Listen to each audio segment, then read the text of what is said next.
In the far future, there is only war. And in that war, as far as humanity is concerned, there is the Imperium of Man. Love it, loathe it, support chaos if you really wish, but as a rule, whenever I've joined this world, I've been rooting for the Space Marines. Sitting behind me is pretty much what every 40k fan has at some point, a whole set of boxes of stuff which I'm just about to paint. I'm even looking especially beardy for this one because, well, I thought as my next force, or rather my Space Marines, are transitioning over to Iron Wolves, that's what I'm going to be calling them anyway, a kind of armor-heavy version of the Space Wolves, well, you know, it seems appropriate to be beardy. But I have to start off this video by explaining, first of all, yes, this is a historian's assessment of the fleet of the Imperium of Man. Also, I would like to point out two things. Two very small issues. Whilst I do have the computer game, Gothic Armada, and I had the first one, I have never really played the tabletop version of it. Now, there is a reason for this. Played it a couple of times with the family, but as a rule, I go to the Space Marines and the ground warfare. And the reason I do that is because there are parts of the ship design which I find really, really frigating annoying. As a naval historian, as someone who spends their life looking at ships and vessels and their roles. The sheer quantity of vessels which can fulfill the role of battle cruiser, for want of a better phraseology, some even call battle cruiser, is a starting point. That is a starting point. And by the way, if you're thinking this looks especially sort of messy behind me, I am off to Australia now. Well, in 31 hours' time, I have to be heading to Heathrow Airport. So, yeah, it's a bit of in that sort of disorganised state we all go through in a few hours before we're leaving. We're just grabbing stuff that we need to take with us, making sure we have it all in one spot, and then we neaten everything up before we leave. Just in case, you know, people visit our places before, you know, we come back and are judging our spaces and going, you know what, they left it untidy, it's terrible. And that seems like a random off point for talking about the Imperium of Man, but it's not. Because if you think about how the things have been organised in 40k, especially for a long period where it sort of stagnates, and it started changing with the Primaris and, you know, the return of Rebute Guilliman, one of the Emperor's loyal sons, Primarchs, as they're often called, who are these sort of genetically modified superhumans who are there to command and lead his armies and his administration and do all sorts of things. And for those who say they're not theoretically supposed to be leading the administration, have you met Rebute Guilliman? He pretty much is an administrator. He is an Eisenhower-style leader. He needs a pattern. He's got one now with the return of Lionel Johnson. But he is an Eisenhower-style leader. He is going to sit at the centre of a massive network of information and pull it together. If I was going to use the British examples, I would be talking about Lord Sandwich. He's a lot less famous than Eisenhower, but I guarantee you've all let something named after him. At some point in your lives, you've probably eaten a sandwich. And by the way, he invented that because he wanted a cheap lunch. Despite being a lord and involved in politics, he wasn't the richest. So, shameless book plug. Now, there'll be a bit of an announcement and more of a discussion of things at the end when this slide appears again, and I'll be making some points about things, but why this really, really matters, and people watching the videos, subscribing, etc. really matters to this channel. But I'll leave that to the end. I'm not going to chuck that in here. And I'll also be asking my normal question at the end of the video for you to go off and think about and hopefully comment below at the end of the video. For those who are watching this video for the first time, because and watching my channel for the first time, because I have a sneaking suspicion that Warhammer 40k is going to get more than just the naval historians watching this. And those are, I hope you enjoy the channel. I hope you enjoy maybe looking at some other videos. And yes, at the end of all my videos, I do put in a question at the end. I'm a university lecturer. It's how I think and how I work. I give a presentation, I give a lecture, and at the end, there are some questions to go away and think about.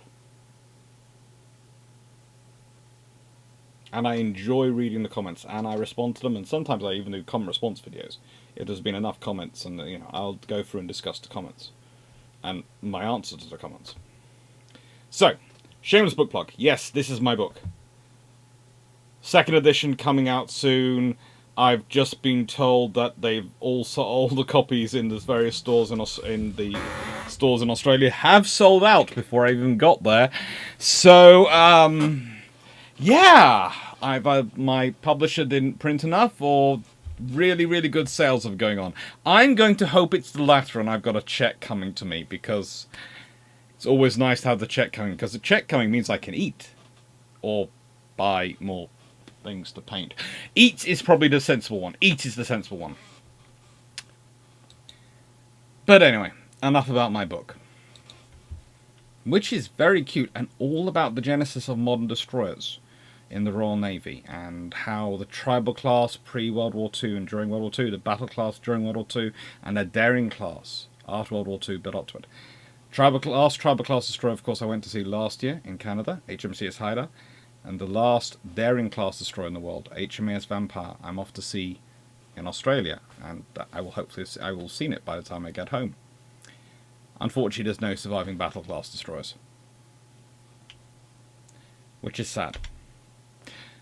But if I ever do actually decide to build a Gothic fleet for the tabletop, you can guarantee I will be custom making my escorts, and they will be tribals, battles, and darings.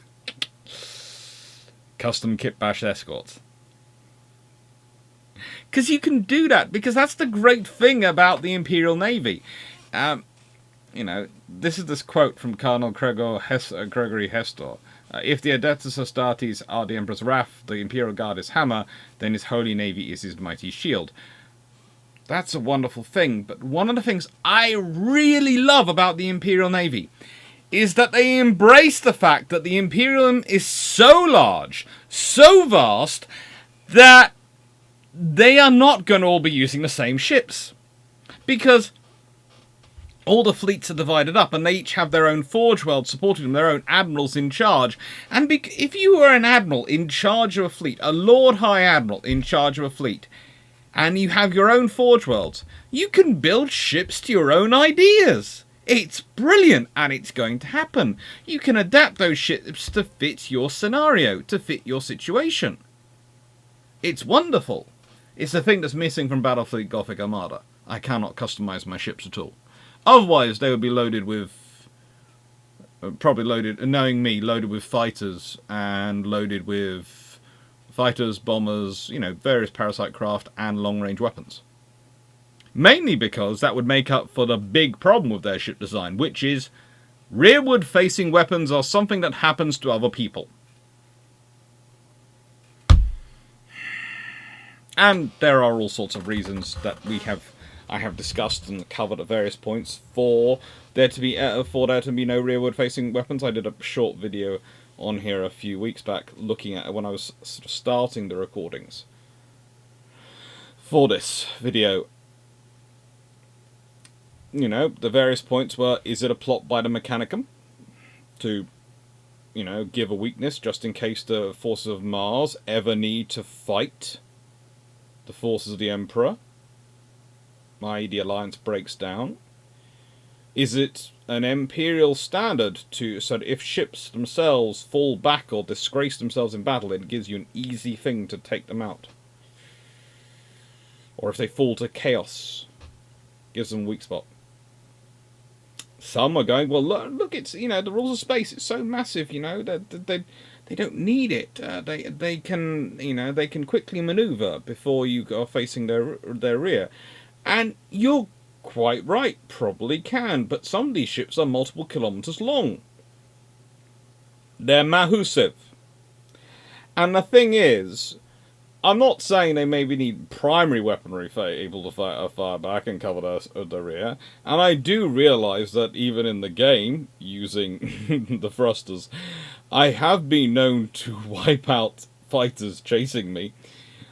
If you haven't ever done that in Battlefleet Gothic, basically you just go to maximum thrust when the fighters are very, very close behind you and coming from behind. You go to maximum thrust, you'll incinerate 2/3 to 3/4 of them. Gone. It's brilliant fun. I do realise you have that as an option, but the whole naval historian in me will tell you that we have been putting weapons to cover the stern of ships for a very, very long time, because as a rule ships have two weak spots: the bow and the stern. Because, you see, if you fire from the side of a ship, it's quite a large target, but the odds are you'll go in and you'll come out somewhere and you might not hit anything that matters on the way. The odds are you will hit something annoying, but you might not hit something that is going to critically damage your ship. But if you hit a ship from the bow or the stern, you're going to guarantee to hit something important. It's just the law of unintended but ultimately always going to happen consequences. So usually we have things to cover the stern. And I would also point out that this is regularly one of my problems with Star Wars ships as well, especially their V-pointed ones. But here's the thing, I prefer the ships in the Imperium of Man, because they tend to do center line mount their guns, so they can fire both sides. It's brilliant. Now, again, if you were going to use the Star Wars analogies, people then to point out to me, go, well, you know, the Venators had the same system, Alex, and you like the Venators. Well, in the nicest way, that's because fighters come up through the middle, so it makes sense for the guns not to be centrally mounted, because that's right over the hangar. I moved the hangar position, but it makes sense. In the ISD, no. But you don't have that problem in these ships. Now, which period of fleet am I discussing? Because the fleet changes. And one of the interesting things is the fleet's name and role and part in the command structure changes, and this has a really interesting thing. I've already mentioned the fleet is divided up into 5 areas. Well, that's not true earlier on, in the 30k, etc. That comes into place after the Horus Heresy. Now, I did this write-up in full historian style, and I thought I would do a full sort of historian style, and how a historian would write up a war. And again, I was sort of thinking, I was looking at it going, I can go for the picture of Horus completely descended into demonhood. But I went, no. Historian would use that for, would save that picture for the book about Horus. For the book about the fleet, we'd stick in the picture of Horus when he looked basically like a Primarch. I.e., are you really sure you need all that armour? And it doesn't look like you have good peripheral vision. You're going to have to be turning a lot to be able to see wider around you. But there again, if you're built like your fleet, then the enemy's always got to be in front of you and you're always going to be charging towards them. So it's fine. It's just a general thing in the Imperium of Man. We don't think about people being behind us. Obviously no one's met the Alpha Legion. We'll leave that to one side. After the end of the Great Rebellion, which is more commonly termed as the Horus Heresy, and of course he was the Primarch of the Sons of Horus previously, the Lunar Wolves, that was his legion, who led it. So that's what the rebellion is. Basically, he leads a rebellion. For those who don't know Warhammer 40k, this gentleman is the first found son, and Primax are sort of the sons of the Emperor. Sort of. It's a whole nother video to look into that one. Basically, they are grown in a lab in vats to serve as his deputy commanders, the people who can be leading his forces when he can't be there in person.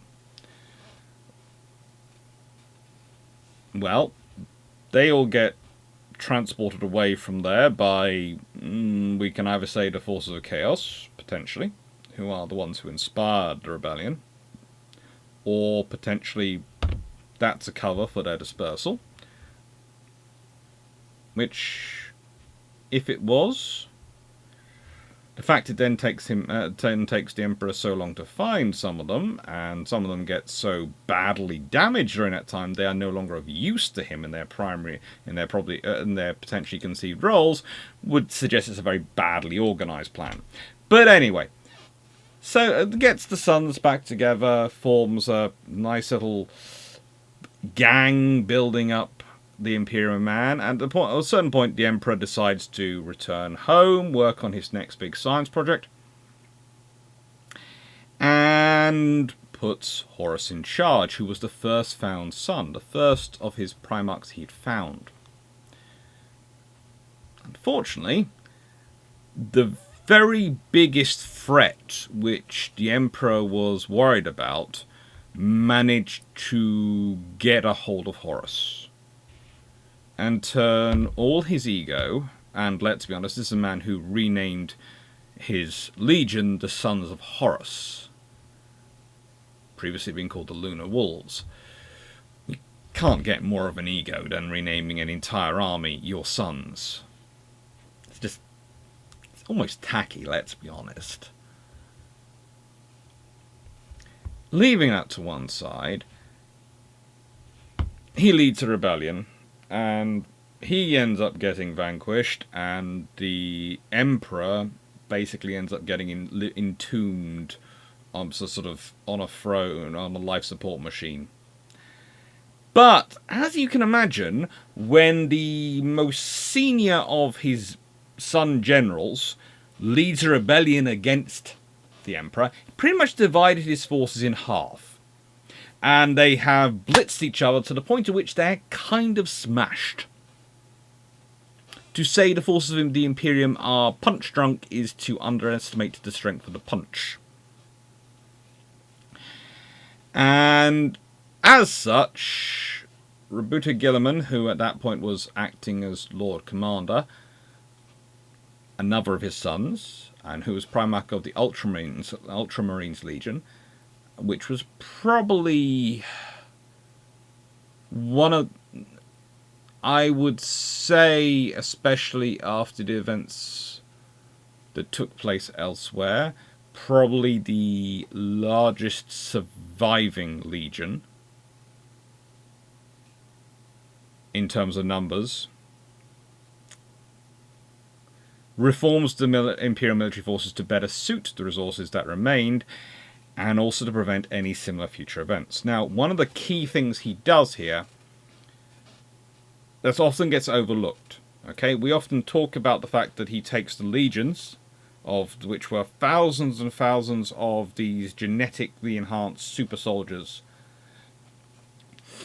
the Adeptus Astartes, the Space Marines, and breaks them up into chapters, which are far smaller organisations limited to roughly 1,000 Marines, whereas legions have been theoretically infinite. As many as you can recruit and arm were allowed in there. After all, we're building up the Imperium of Man.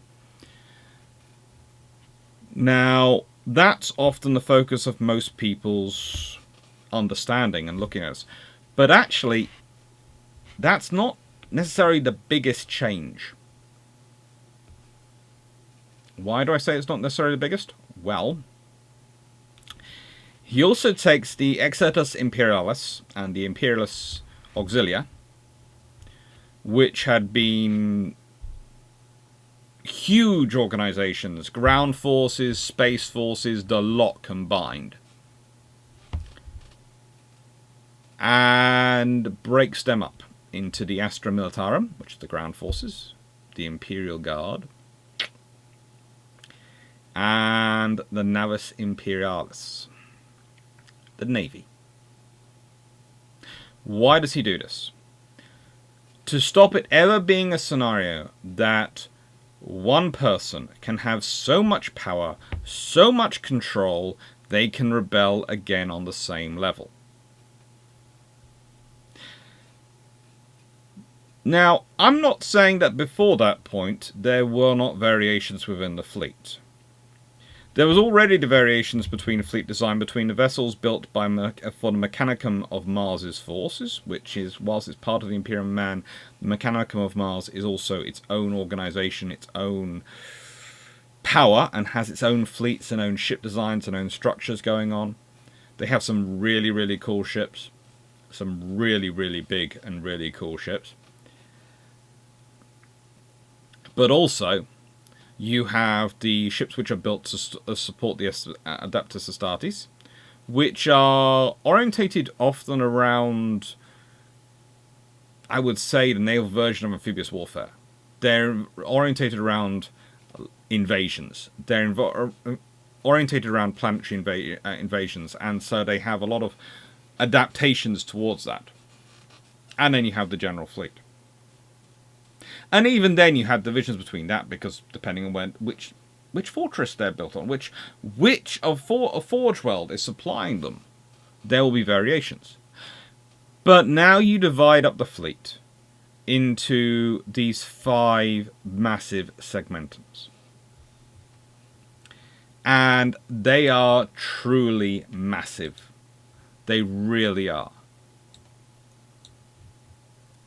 I cannot really describe how big they are, because it's in the world we're talking about, the fictional world we're talking about.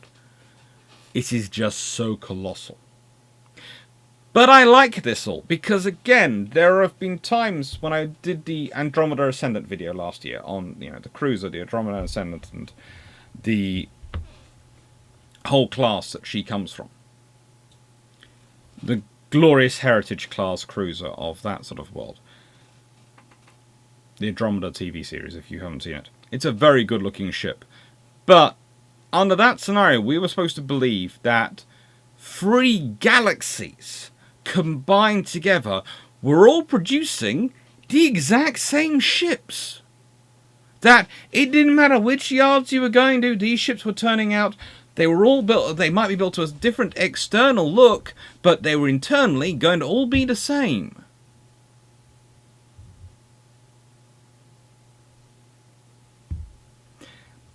That's unlikely. That's unlikely, especially when you consider it took years to build these ships, etc. And they're being built in completely different galaxies. It was also the entire premise of the program that the entire massive Commonwealth fleet had been wiped out. And whilst it could have been done, it was, once you realise the sheer size the fleet would have to have been for it to fit the stats, it's kind of difficult to work that one through. It's one of the interesting things, again, with the whole Horus Heresy, that there was actually a division within the forces, and the forces which were out crusading, they split 50-50, broadly speaking. And if it hadn't been for the Istvan III drop site massacre, which is a big thing at the start of the Horus Heresy, where a lot of the loyalists who don't realise they're loyalists at that point are sent into are dropped down onto a planet as part of the crusading operations, and are then wiped out by the rebels. That could have been those numbers could have even been even less, 50-50. But most of the fleet which was back, and most of the soldiers which were back in the Empire, in the Imperium, were back in defensive duties, actually stayed loyal. the vast majority of them stayed loyal because of the division in structure. Well, it's kind of a similar scenario when we're talking about why they've broken up the fleet. Because if you've broken up the fleet into 5 segmentums, and you break them up even more beneath that, you make it very unlikely, very, very unlikely, that an entire fleet will fall, let alone an entire segmentum, and let alone the entire Imperium, to the forces of chaos, who mostly work by corrupting. Basically, imagine... How do I put it? How do I put it in sort of deference to appealing?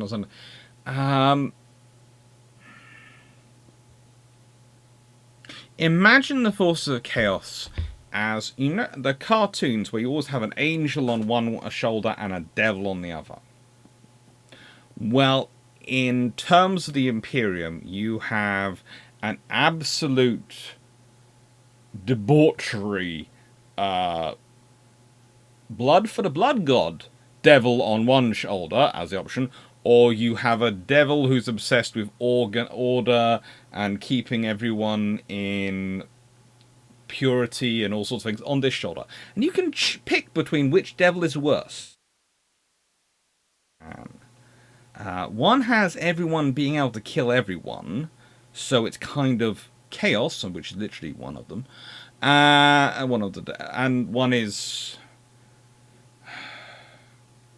One can wipe out whole planets because they feel they've gone too far some way, and it's better to lose the whole planet to wipe out the entire planet's population than it is to infect the rest of the Imperium. It's fun.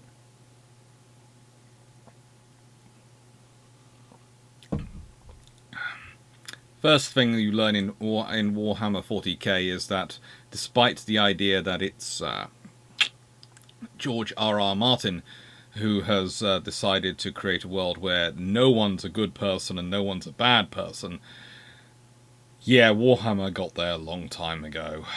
A long, long time ago. And I'm going to expand this out because otherwise I don't think I'll ever be able to read this writing. I didn't realise it was going to be so small.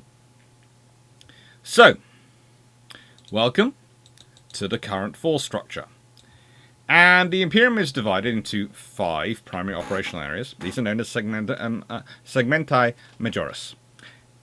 They're centered on a critical fortress to supply the logistical needs and commanded by a Lord High Admiral, who, although are theoretically all equal, the commander of the segmentum solar by tradition is the oldest, most prestigious,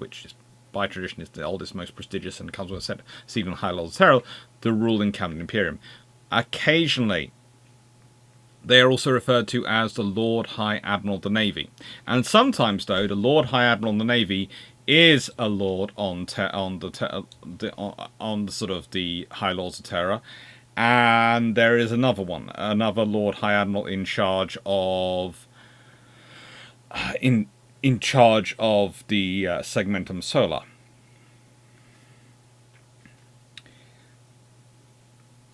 It's an interesting point. What there also is, as well as having the Navy, there is actually also a senior administrator put on each of these fortresses in charge of them from an administrative perspective and overseeing the admin from the High Lords of Terror. And that gives you a sort of second command and control, because you don't just need... both the Admiral and the Bureaucrat, in a way, are a check on each other. And a check on each other sort of having control, because one is in charge of the administrative side, and one is in charge of the fleet side. And, well, we all know how administration can cause all sorts of trouble for a fleet. And if the administration causes too much trouble for the fleet, well, admirals can remember, hang on, we have all the guns. And that does tend to help with arguments for administration. It's not good for long term, and it's not something I would advise in a democracy, but the Imperium of Man is not a democracy. It really isn't. So, you know. Beneath the segmenti majoris, there are sectors, which are regions of space that are generally cube-shaped. And please note I'm saying generally cube-shaped. It's a great phraseology you hear, but let's consider it this way. It's cube-shaped from the perspective of that's the nearest shape we can approximate it to, but it's not a cube. And contain roughly 8 million cubic light years of space. Nice to know. It's at this level a battle fleet of normally 50 to 75. 50 to 75 cruisers and battleships along with squadrons of escorts are assigned, along with the transports, messenger aircraft, orbital defences, space platforms and system patrol vessels that are needed to deliver on their mission. Now, these forces will often be under the command of a Lord Admiral, who is a senior officer, and when I start getting into the personnel, it's going to be really interesting, because there's sort of a half-star, a 1-star, a 2-star, a 3-star, a 4-star, a 5-star, a 6-star, a 7-star, and an 8-star. Which, again, makes sense. It's one of the things that always is a bugbear for me when you're dealing with forces which are apparently on a massive, massive galaxy-spanning scale and incorporate thousands of planets or tens of thousands of, settlements and hundreds of thousands potentially of ships, and the person in charge, oh yes, we've got a 4-star admiral. There must be like several thousand of 4-star admirals going around at this point. They're going to be fairly common. You're going to need a lot of people with that experience, because there's going to be a lot of posts requiring that level of experience and responsibility. You're going to have to be slightly more selective. Because that's the whole point of, again, senior ranks. It's a recognition of responsibility and experience. And it's trust to control even larger forces, and being hopefully even better at delegation, because you have so much to do if you don't delegate that you literally kill yourself doing administration. And if you want a good example of that, look at the Royal Navy admirals prior to World War II, and just how many of them actually do kill themselves. Not suicide, please don't, nothing like that, but work themselves to death, trying to do everything because they don't have enough people to delegate to, because of earlier decisions in the 1920s of the Geeds Acts and things like that, which had got rid of a whole lot of experience and knowledge from the Royal Navy on the argument of saving money, which it did do. But it meant that when you were building up for World War II, a whole raft of your experienced people who you'd been training up as backup for various scenarios were gone, and you couldn't get them back. Now, below sectors, they usually have subsectors, which usually comprise between 2 and 8 star systems within a 10 light year radius. Now, that's important because basically, whilst some sectors might encompass more systems, those are very rare. In fact, more often than not, it's fewer than greater, because their size is governed by practical patrol ranges of Imperial warships, which is what leads to this next section, intersectors, which are often containing gas or dust nebulae, inaccessible areas, alien-controlled star systems, unexplored star systems, uninhabited star systems, and uninhabitable worlds, i.e. things which really the Imperium doesn't care that much about, but they need to have a designation for that area. Now, here is the other joy, and this is again why I love this scenario sometimes. And so I might not play the games because, as I said earlier, when I play a tabletop game, there are issues from my nervous respect, but also the fact that whenever there's only so much relaxing by playing with ships you can do when reading, writing, and talking about ships is your day job.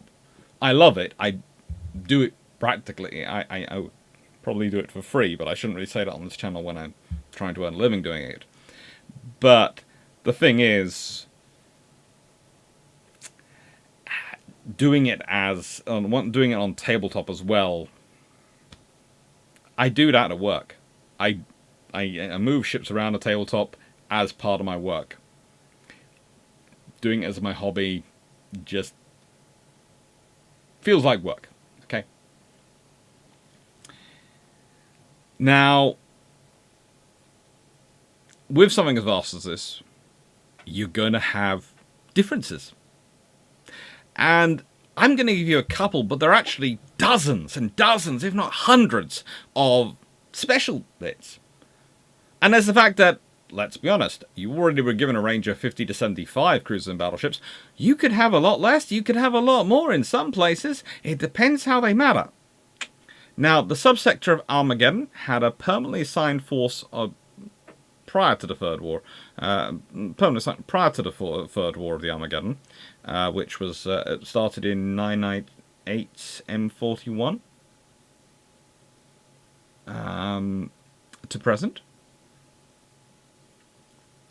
in the timeline of Warhammer 40k, comprising 4 battleships, 27 cruisers, and 36 squadrons of escorts.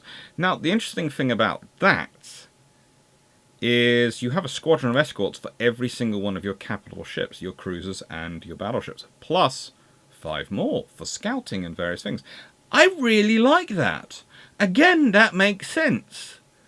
It's not like in some of the scenarios you're talking about in some science fiction, where your fleet seem to be comprised entirely of capital ships. There are all these massive things, and there's no small ships popping around. Small ships make a lot of sense. They usually require less crew. Now, there are certain science fictions where they really don't make sense because of the way the engines and the systems are designed. It basically, the whole lore and physics of that science fiction work against the concept of having smaller vessels.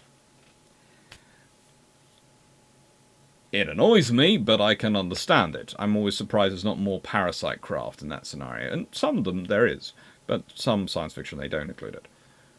But in this scenario, we have parasite craft, but we also have a balanced fleet going on. We have escorts! We are not a fleet which is entirely made up of battleships. We have escorts!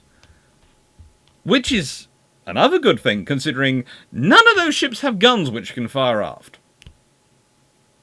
So you'd better have escorts, because they're pretty much going to be covering your rear.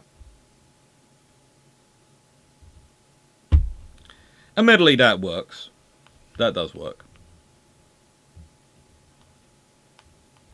But still, it disturbs me, okay? It's not the only issue I have with their ship design, but it's an issue which, despite all many people's very good comments about it, I have problems with this.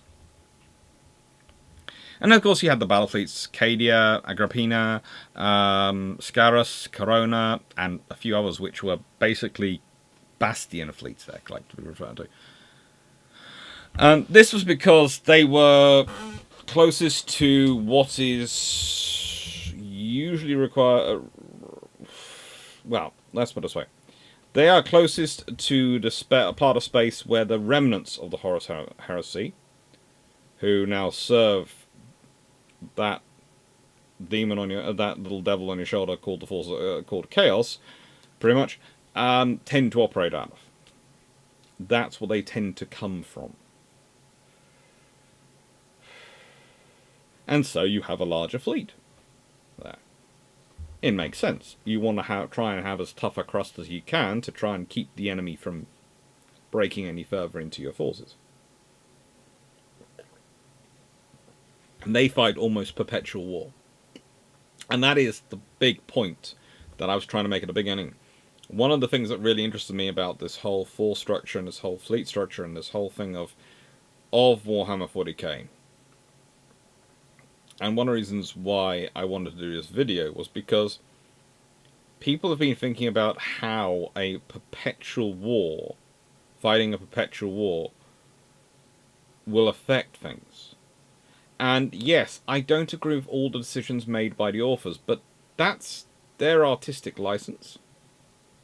And they don't come from my background of all my sort of weird history stuff and all the Navy stuff I've, spent with the navies, etc. So I don't expect them to necessarily see things like I would see them. But they're still an interesting point to look at and to think about, which is why I do videos like this. Science fiction is an interesting point to start off with sometimes, because especially if you're teaching students who are, let's say, from very patriotic backgrounds. If you want to get them to start thinking through things without necessarily going, well, this is the way we do it, and we've always done it well, and, you know, we are us, sort of thing, start them off by having the discussion with science fiction forces, where no one really has any skin in the game. Apart from when you get onto the Star Wars, Star Trek debate, then everyone seems to have skin in the game. Even people who've never watched either of them suddenly get skin in the game. You're looking at someone and going, 10 minutes ago you said you never seen a single science fiction, and now you're quoting Vulcan philosophy at me? What happened to you? Anyway, leaving that to one side, personnel for the Imperium of Man. Right. So, they have... The really interesting thing is, most of the science fiction stuff that we would think of as hang on of this world come in the specialists. They really do.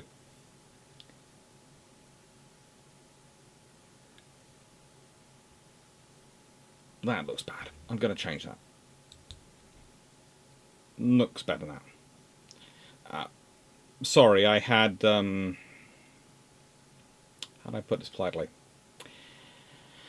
I had earlier today changed this around. I moved the specialists from here to here because I thought it made more sense to stick them on this side. But that, of course, moved my NCOs and warrant officers around, and yeah, I didn't like how it looked.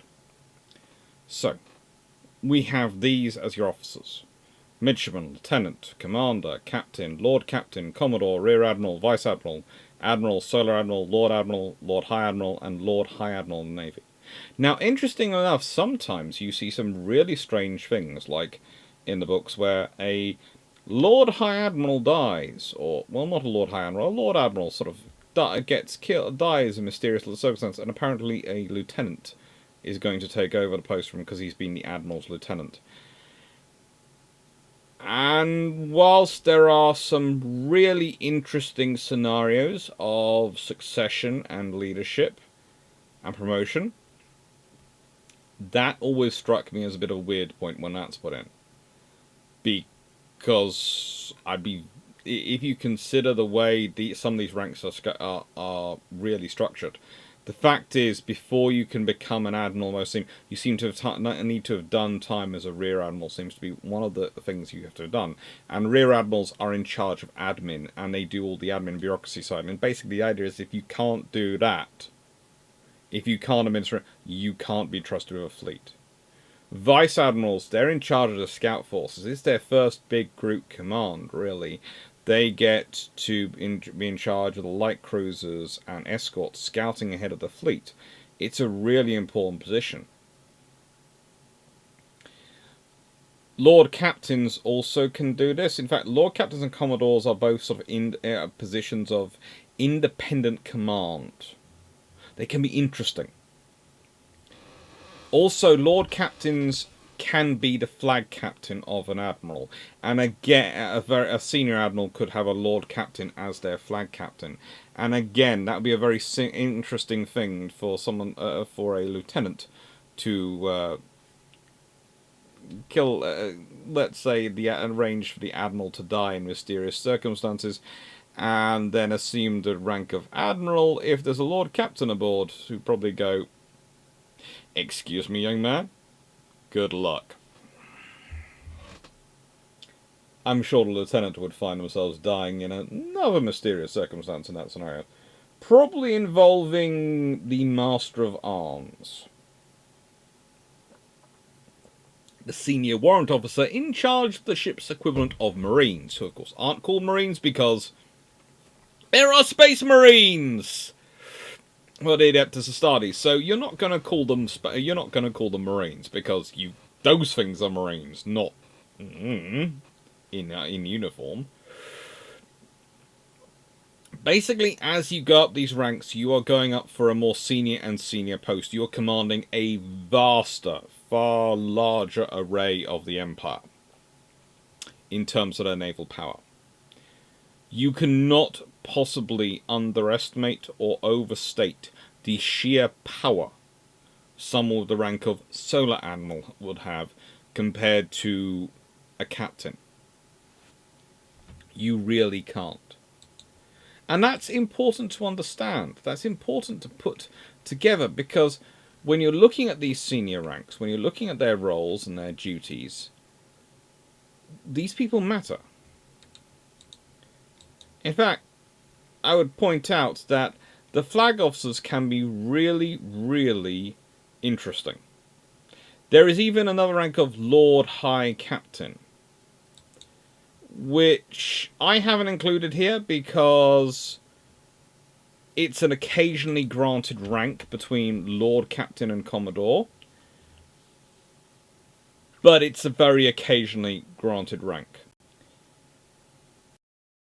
Now, why did I pick out Solar Admirals there as point one? Well, because Solar Admirals are often on the cusp of becoming Lord Admirals. They are on the cusp of getting assignment to charge of a sector. But these opportunities are rare. People live quite a long time as they don't get killed by unnatural means in the Imperium of Man. So, usually, Solar Admirals are dispatched to war zones in command of reinforcing fleets, or are sent on special duties with their own independent flotillas. And again, these are forces you have wandering around doing all sorts of things. There is also another rank called the rank of High Admiral, and that is granted to admirals commanding Imperial Navy warships participating in an Imperial crusade, or vessels from battle groups. So basically, if a crusade is organised, the rank of High Admiral will suddenly appear as an extra rank to be put in. And again, this is very, very sensible. If you are coordinating fleets of the mass you need to do, okay, if they're all of the same rank, here is the other reason you have more senior ranks, right? If you cut off there, and you have thousands of them, then how do they work out who's in charge? You can say it's by post, which should work. But in practice, someone is a 4-star admiral for 305 years, and you've only been a 4-star admiral for 205 years, taking notice of you until you've got at least a century.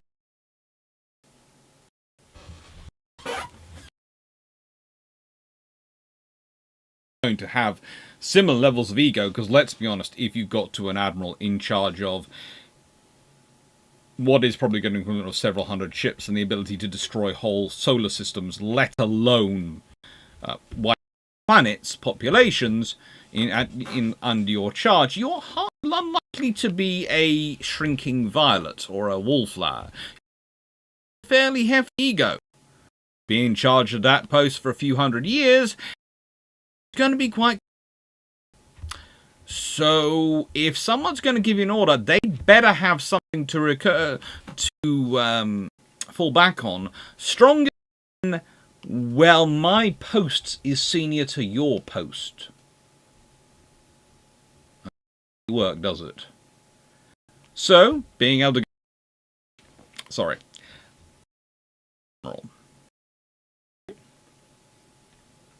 You'd better do what I want you to do. Right now.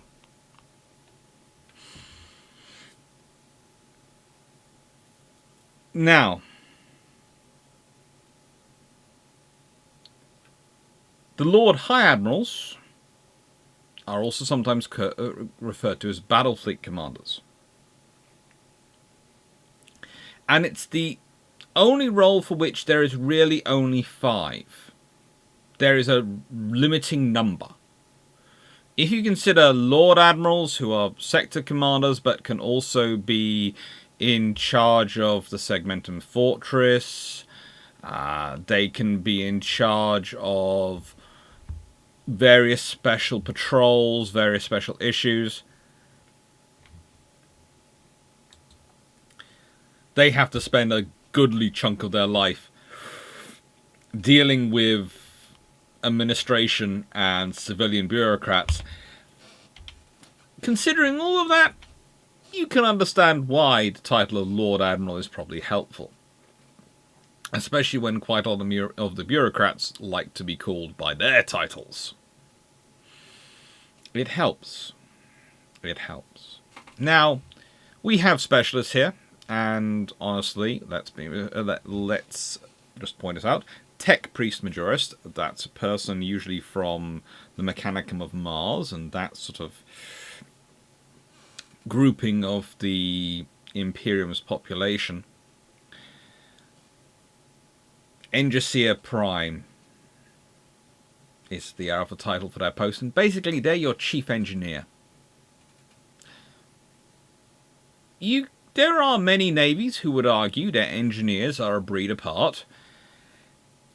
In the Imperium Navalis, in the Navy of the Imperium, they've actually taken this a step further. They literally are a breed apart.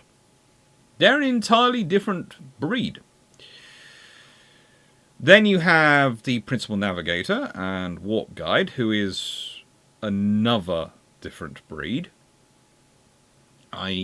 They are someone who's adapted to have a third eye, a warp eye, that can allow them to see through the warp, which is what their ships navigate through. Now, the warp is a very interesting scenario, because if you can imagine, and this kind of fits with the little devils on the shoulder theme, that your only way to get from point A to point B in a reasonable time that you're still alive when you reach point B is to literally pass through the 7 circles of hell with all the demons trying to get into you and take you out, and trying to come out after you emerge from it, chasing you into real space. That's the warp. And the thing is, to get through that, you need a very special form of navigator.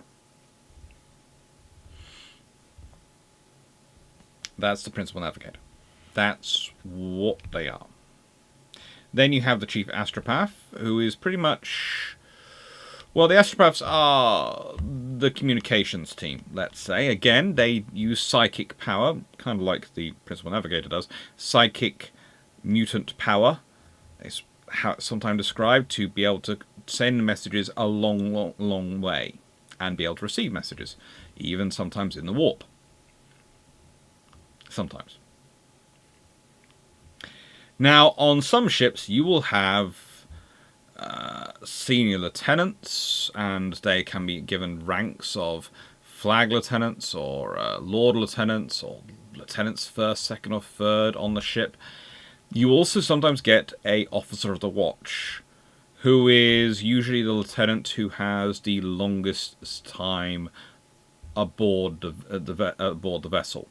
And in some ships, that's instead of having a flag lieutenant or lord lieutenant as your senior lieutenant. They'll be called the officer of the watch. Other times, on most ships, the officer of the watch is literally the officer in charge of that watch. It's there rostered there. You also have a fleet commissar. Now, again, this is exactly what it says on the tin.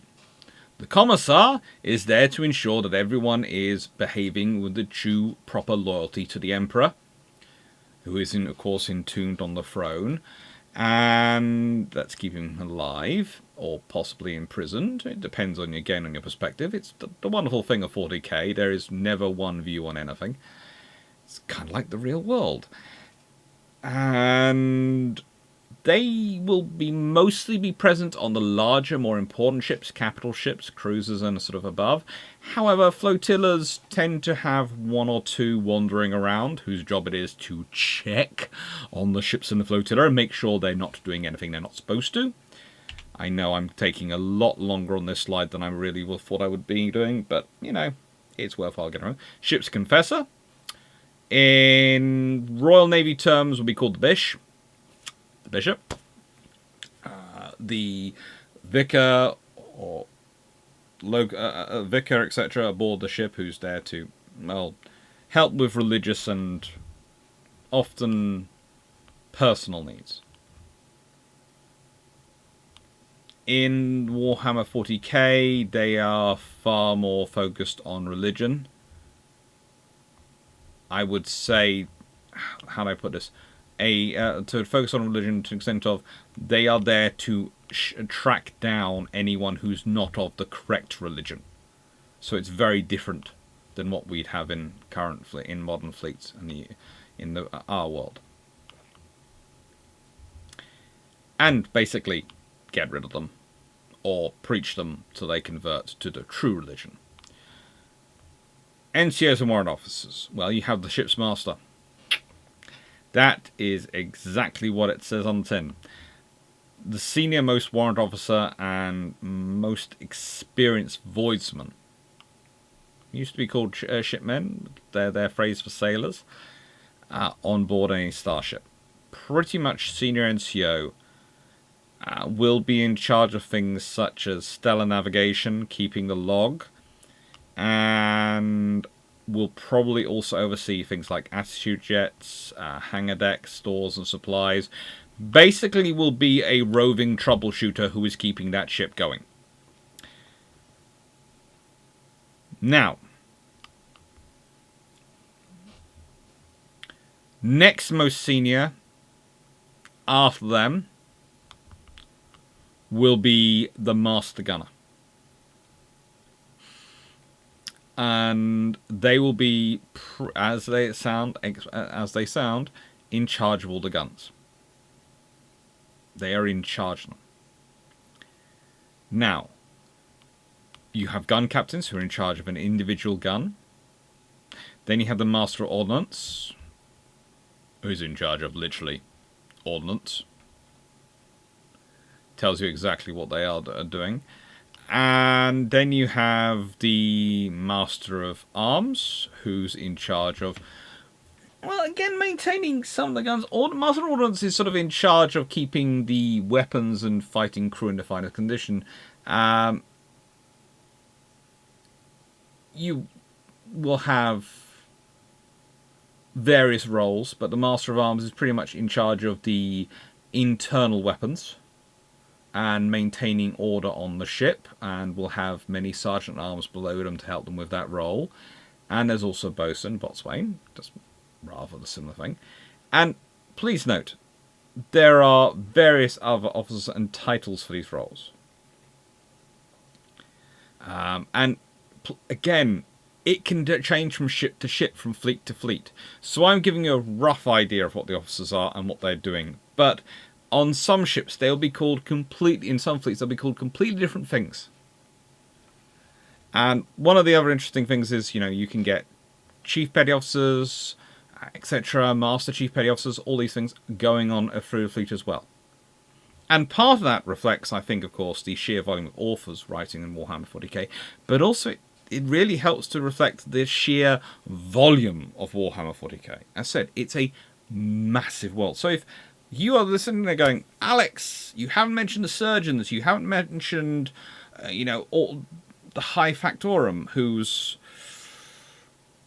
in charge of various, mechanisms aboard. And various sort of things like trade, negotiations, compacts, records, bribes, threats, all those sort of things going on. Well, that's because there's another person on there, and there are so many. You could again do a whole video about the crews, but I want to give you an overview of the fleet. So I want to give you an idea of what the officers do.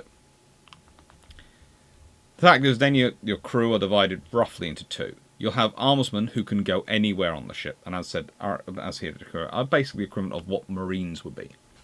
And you have voidsmen, sometimes called shipmen. They will be specialists. They will very rarely leave their section of the ship, especially on the really massive ships.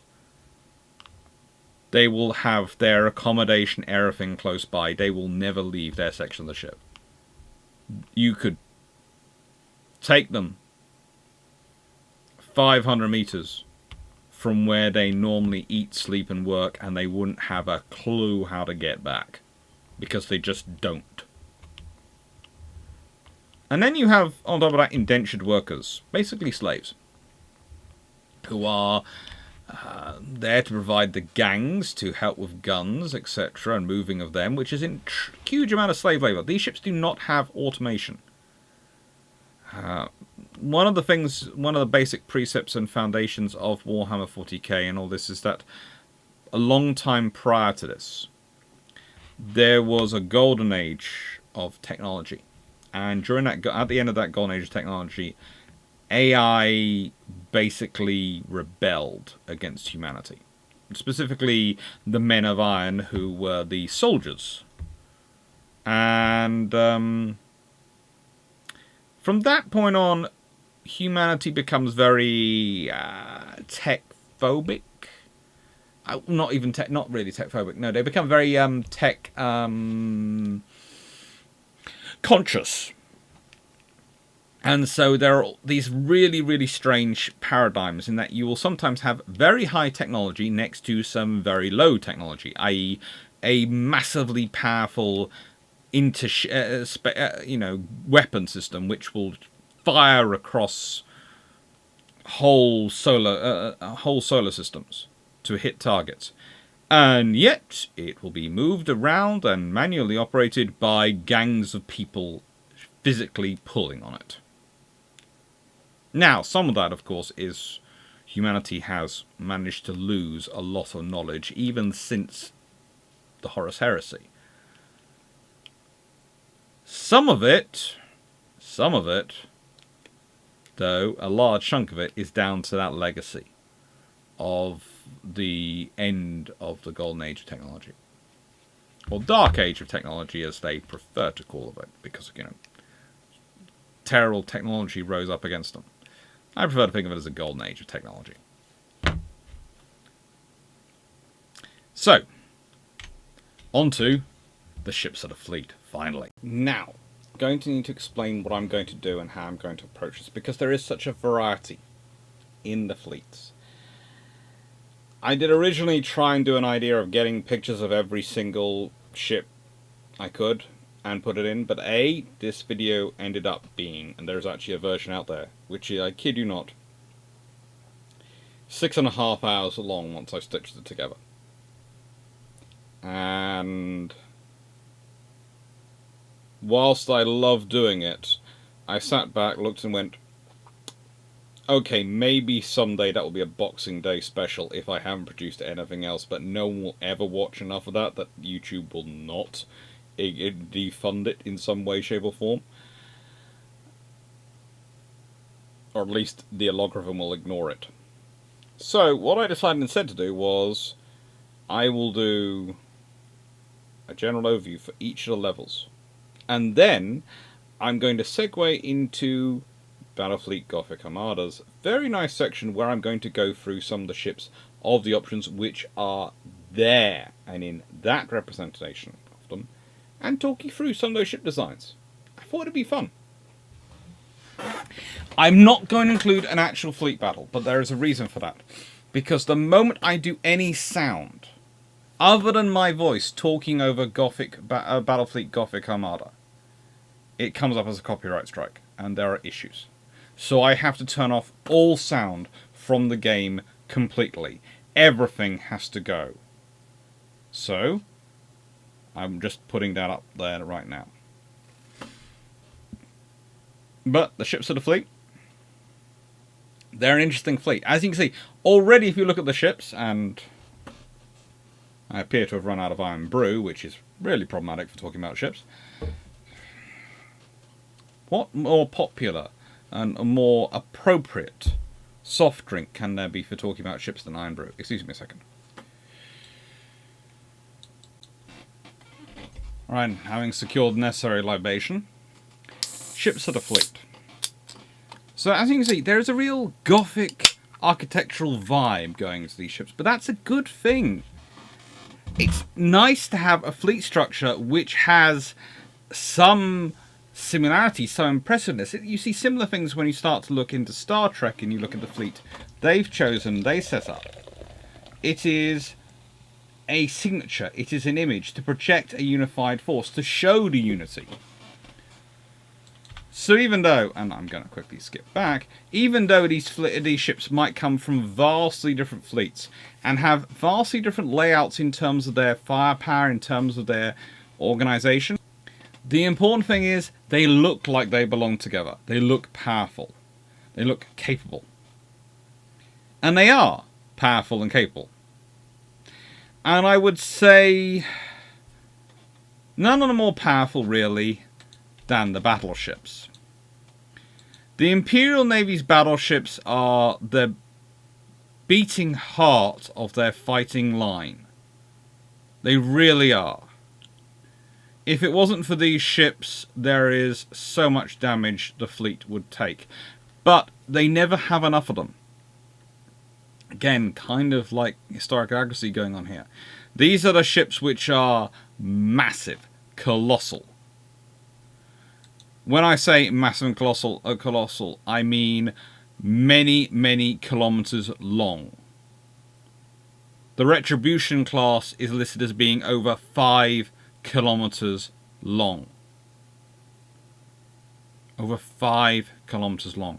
There are ships which are over 8 kilometers long in this sort of scenario. So it's worthwhile considering. The three classes we're talking about here, the Retribution, Victory, and Emperor classes, are actually not that dissimilar. What we do know is the Retribution, which have massive broadside firepower and large number of torpedo tubes, was modified to have what's called lance weapons, and I'll be talking about the weapons at towards the end of this video. Lance weapons instead, and that becomes the Victory class. And then the Emperor class is basically someone's taken the Victory class and gone, right, we need to have a lot of parasite craft. I have a personal preference. When I am doing operations, when I am commanding in certain games, I like the Emperor class. They are my preferred because of my own style of operation. But that's another thing I do like about these ships. Now, they have older classes. These are the three main classes of the current standard fleet. But there's also the Apocalypse, the Oberon classes, and there in terms of the Segmente's battle fleets, there are other vessels as well. There's even some admirals who have produced what they call fast battleships, which for some reason in this world space have become more analogous with battle cruisers than ships which are actually called battle cruisers. Mainly because they suffer from the same problem. They've been made fast at the expense of armour, whilst retaining firepower and size. And yes, some bright spark said, well, let's use them as well. We use the regular battleships. And stuck them in a fight where they were pounding along with other battleships and fighting along with other battleships.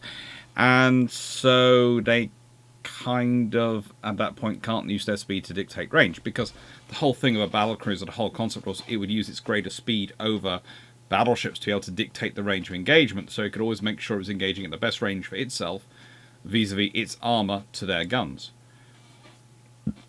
And if necessary, could avoid the fight. The moment you stick it in a battle line, it can't avoid the fight. But still, as you're going to see, there's some quite interesting ships. And without much further ado, let's go. Now, the first thing you notice whenever you do something with this game is that it's really good at showing you the different options in terms of fleets. And so I'm going to put myself down here for a second. So, hello. And you can see there's the factions, but each faction themselves have sub-factions of the different fleets and different fleet options and their admirals, etc. So, you know, I could build an Adeptus Astartes fleet.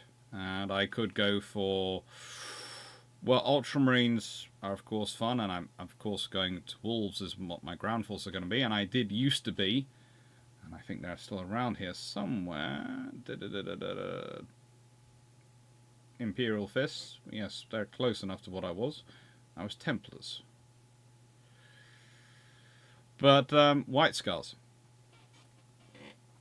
are probably are probably the best fleet option here, because White Scar's ships are often very, very good. However, we're going for the Imperial Navy, and we're going to pick Gothic, just so we can do it. And we're going to design it. It's going to be a skirmish 1v1, and I'm going to select the fleet. So, I've got a create a massive fleet option. Always good when you create a massive fleet, because this is what I'm going to be using to talk you through the ships. The massive fleet.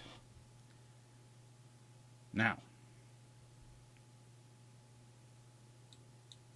cute. I'm fairly sure my computer can deal with the game requirements, but we'll leave that to one side.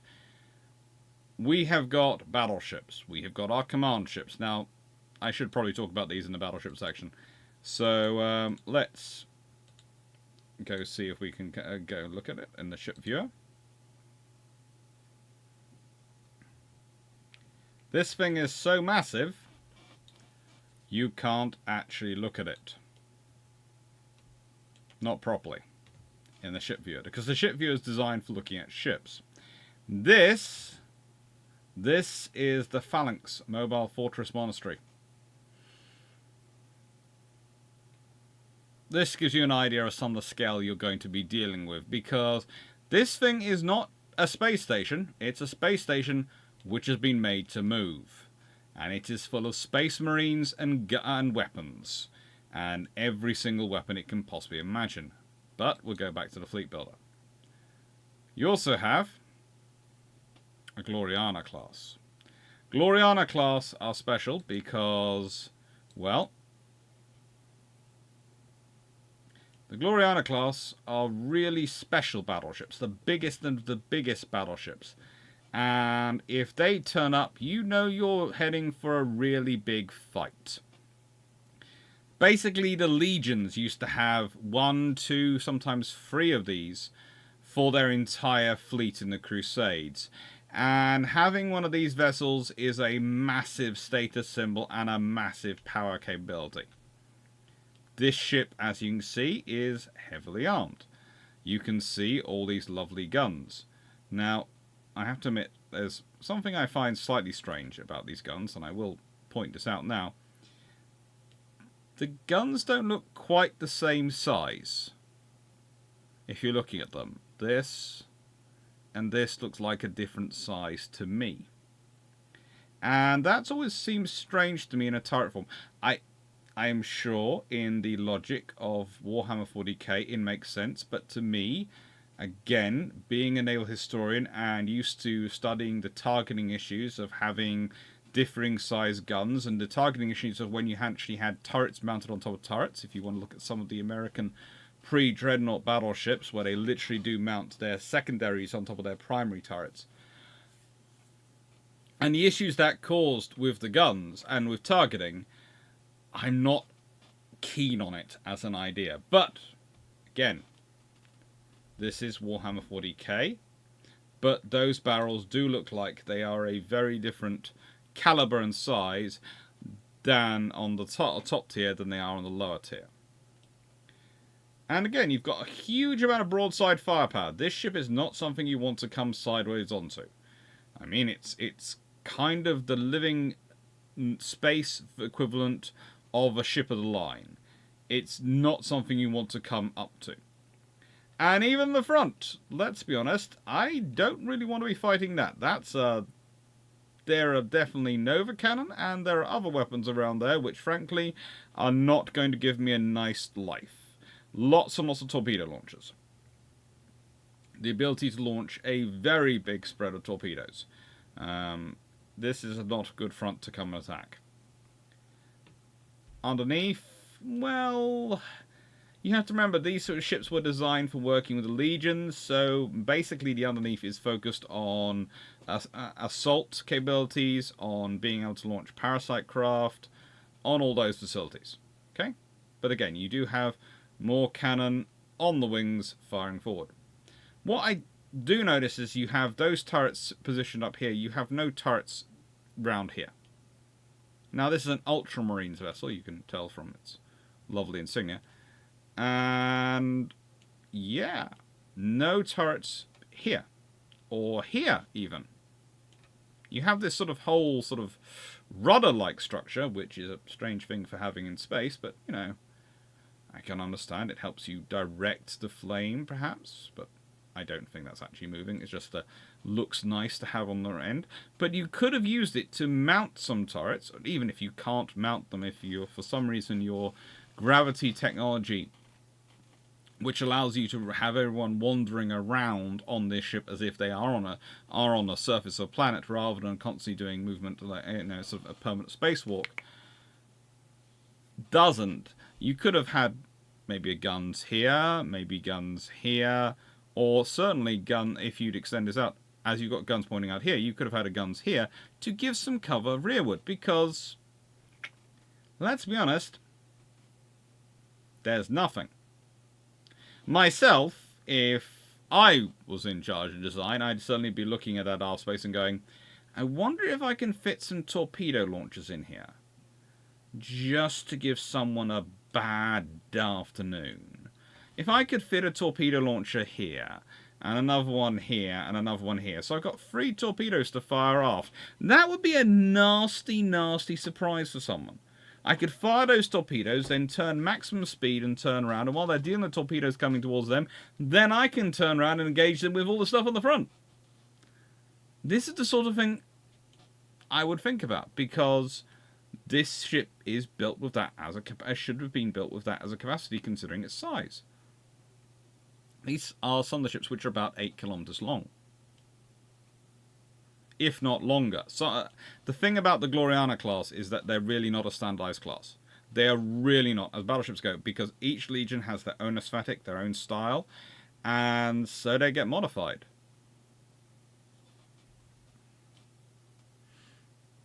They have their own shaping and space.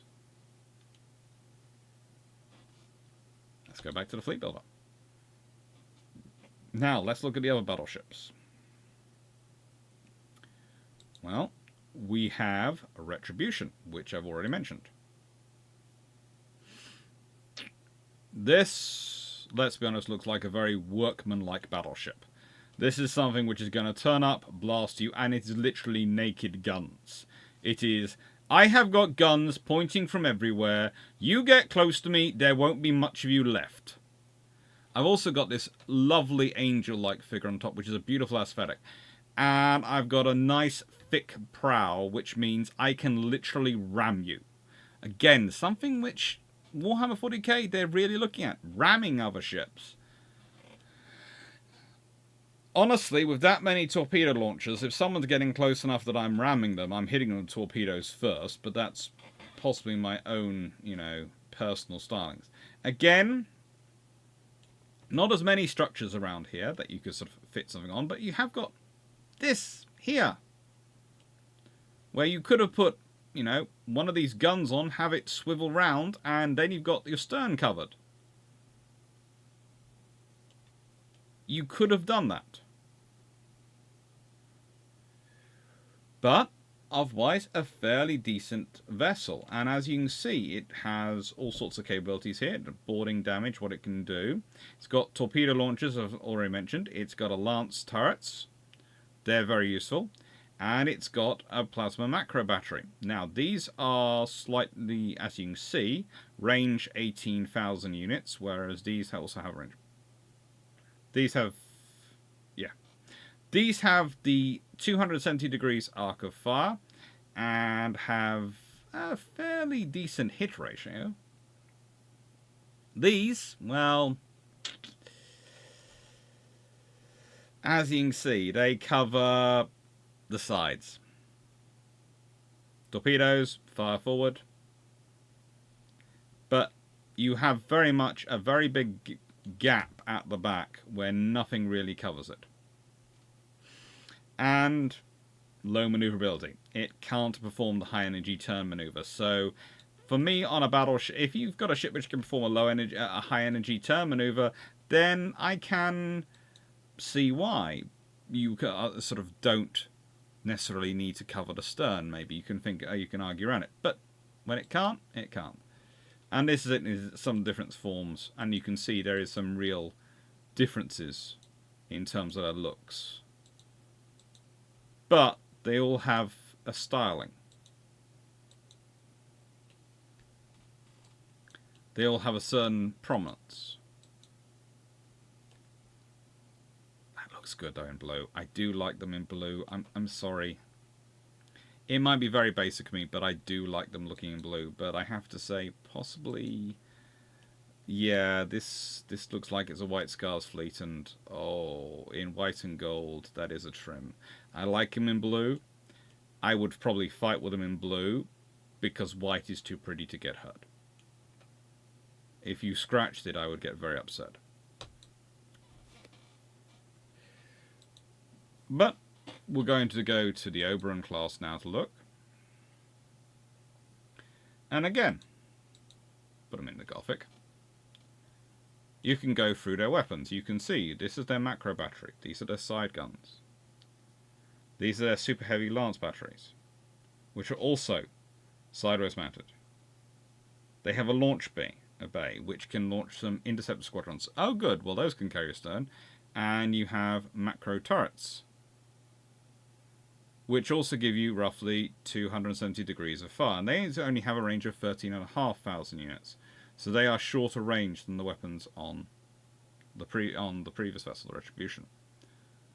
The Lance battery on here is 18,000 units. Normally, as a rule, Lance batteries do have longer range than the macro turrets, but, you know, I sometimes forget that with the Retribution they are just over-maxed to the nth. And the heavy plasma macro battery has a range of 18,000 units. Sits in with the same with the Lancers. And these, again, you'll see, these turrets, their guns are all the same. I like this. I like it a lot. It looks very like I would expect to be from a targeting perspective.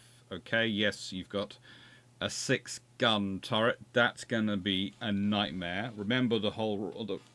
there's a rule with guns and turrets.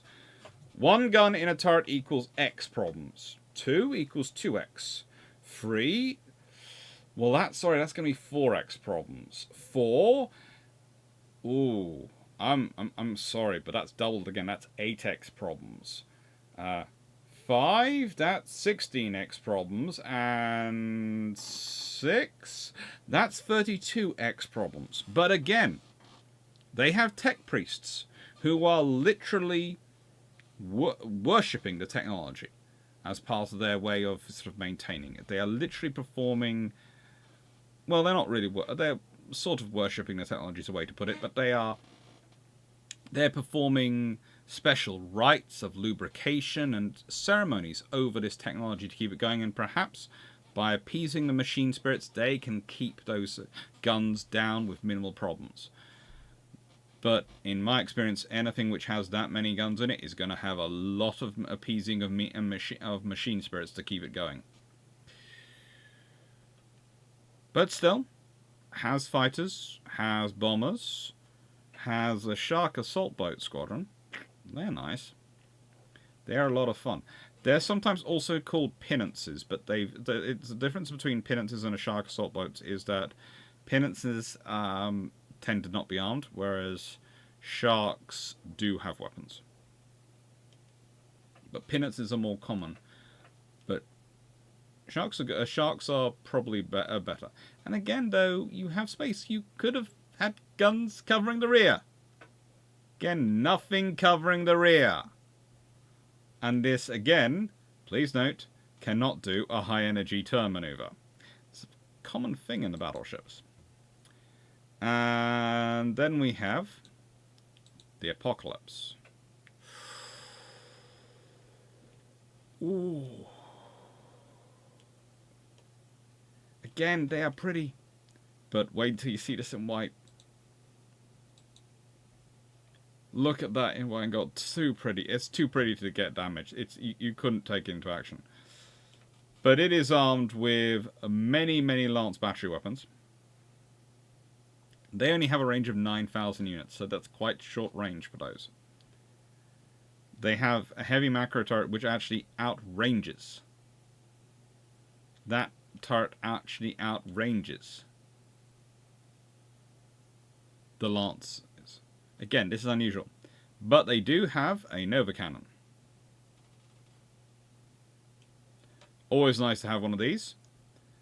Area effect 2,000 units. Range from 6 to 25,000 units.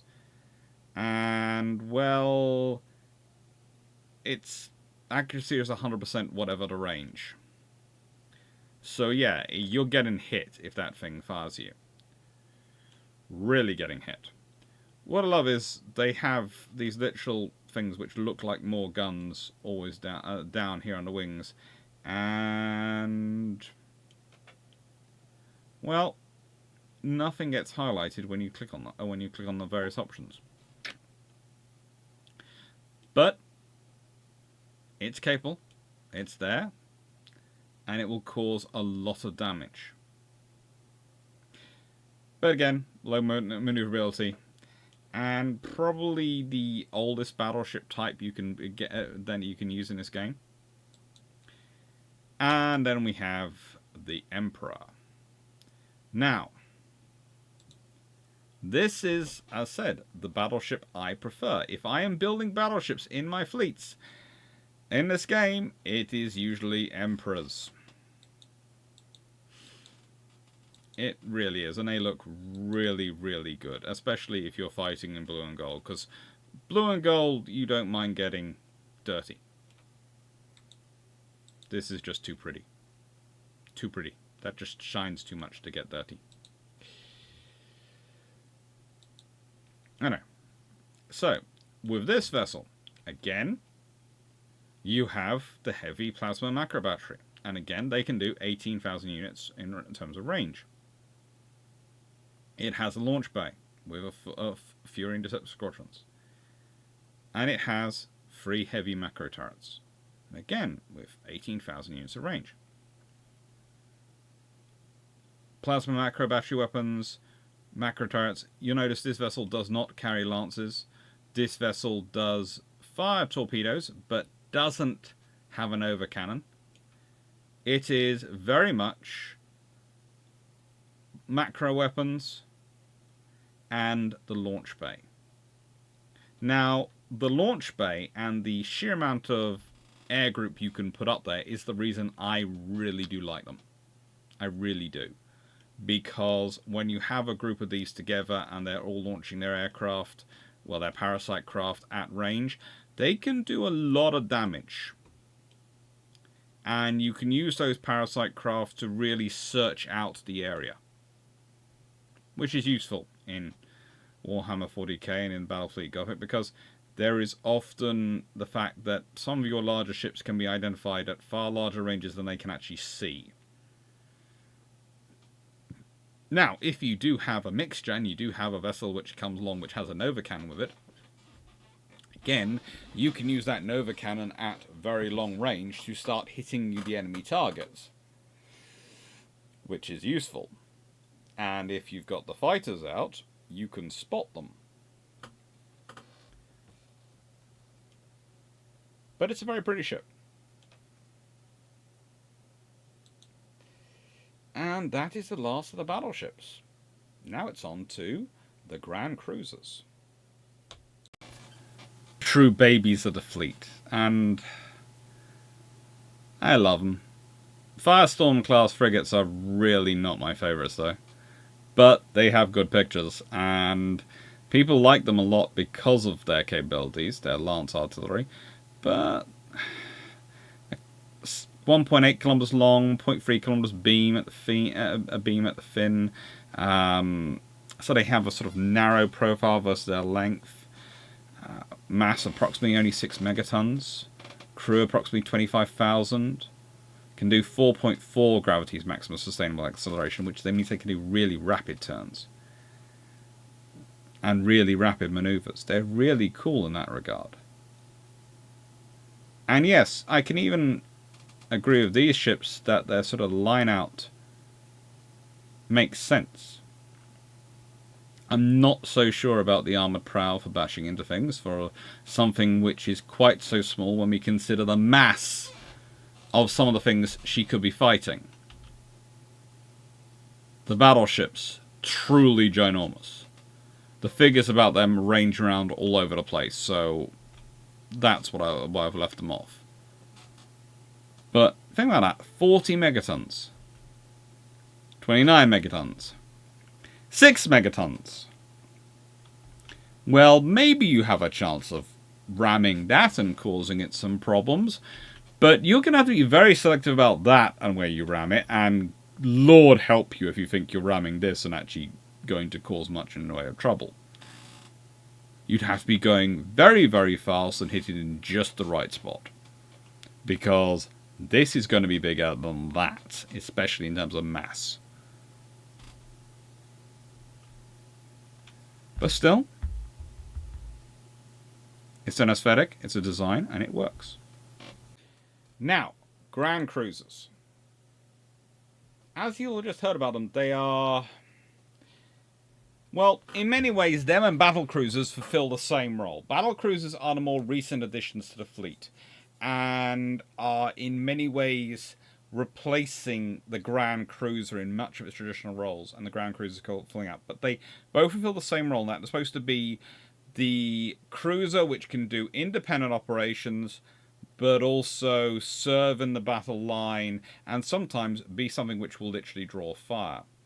So let's start off with the Grand Cruisers and then work our way through the Battle Cruisers. Vengeance. Now, this thing literally bristles with guns. I mean, seriously. It's like someone said, "Do you want guns?" And the response was, "Yes." How many guns? All of them. All the guns. There are literally no guns I do not want. You have got a plasma macro battery, a range of 18,000 units, and you've got a heavy lance weapons battery, which has a range of 13,500 units, but let's be honest, that's not going to be nice. Now, what these vessels were traditionally employed as was literally, and you are supposed to use them in the game, similarly, if you want to, you basically use your escorts to blast a path straight through to the enemy and soak up fire. You're going to lose escorts doing this. You position this in the middle of the enemy fleet, and then their side firepower is just so strong, they just keep blasting and blasting and blasting away, and they take out the enemy. Now, both in the books and in real life, this is going to cost you a lot of ships. It's not really the safest way to use ships in a battle, but it is also devastatingly effective. It really is, and is rather useful. But again, please note, these ships can do high energy turns, but as you will notice here, neither forward firing nor aft firing weapons need apply. So yeah, although you can ram them, you can still use those as a ram. I have done in the game done a ram. But yes, we apparently have the ability to go through space by traveling through somewhere which is like the 7 circles of hell, but we do not have the ability to mount weapons to give our ships a decent chance of survival if the enemy crosses our T, a la Battle of Jutland or many, many Age of Sail battles, or if the enemy is attacking us from the rear, again popping out of the warp just behind us. They shouldn't really do that, but let's be honest, when you're fighting a faction which is literally composed of groups who are serving the warp gods, the entities, we'll use that phrase gods loosely, but the entities who run the warp, I would myself be very, very careful about having my stern covered. But still, definitely plenty of guns on the sides. Now, let's look at the Avenger. And again, there is a theme going on here. Grand Cruiser. Someone said, "Do you want guns?" And the response was, "Yes, all of them." And literally, that is a light micro battery weapons, range of 9,000 units, but do you think they have enough of them? I was all the way it goes, yes, you have 8, and you're sort of going, well, you have 1, 2, 3, 4, 5, 6, 7, 8, 9, 10, 11, 12. 13, 14, 15, 16, 17, 18, 19, 20, 21, 22, 23, 24. Okay, so obviously for every 3 of them, this counts as 1. Hang on, you have 24 on the other side as well. Oh, cute. I think that means therefore for every 6 of them, every 6 counts as one of those units. And you can see that is actually how it's divided up. But still, that's a lot of firepower. It's just able to be identified at 9,000 units of range, and their maximum range of firing is 9,000 units. So at the same range they can start engaging.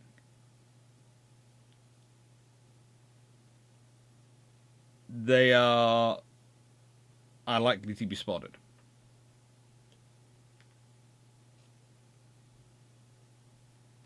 And again, no stern or forward coverage. None at all. I suppose actually, what this is the thing is, I keep forgetting. Maneuver is something which happens to other people. Okay. The Exorcist. Very Horus Heresy appropriate name, I have to admit, when you consider you're fighting Chaos Gods. So, slightly less of the all the guns, it looks like. Slightly less. Actually have some aircraft launchers. And good. This is useful. And again, you might already be guessing this is my if I'm having to build a Grand Cruiser, this is what I'm building. So you have macro battery weapons, and you have 4 launch bays. Now this gives you a huge amount of fighters and aircraft to deploy, and if you want to build a fleet which you're going to have wandering around various parts of your space independently, that is actually a very useful tool to have turn up. An exorcist in a fleet will give you a lot of options and will generate a lot of strikes. A lot of these.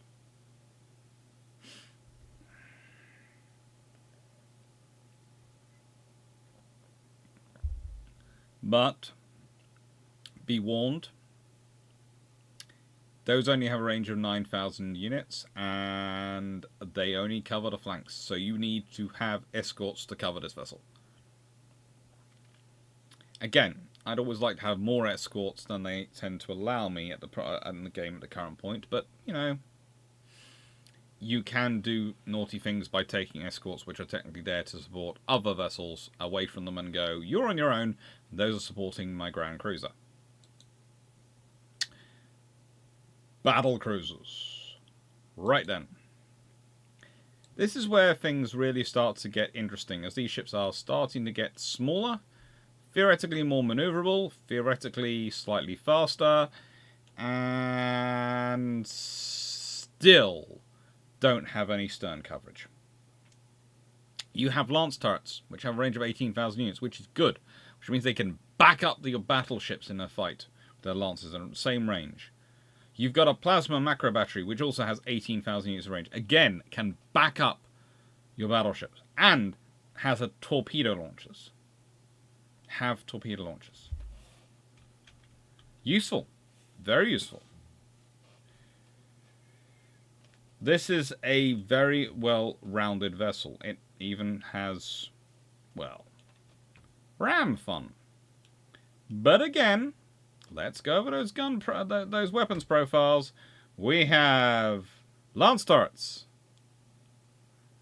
That's not a small area of the stern which isn't covered. That's a whole 90 degrees. And if I'm going to critique that on the Nelrod class battleships and a few other ships in the 1920s and 30s, I'm going to critique it on this design as well.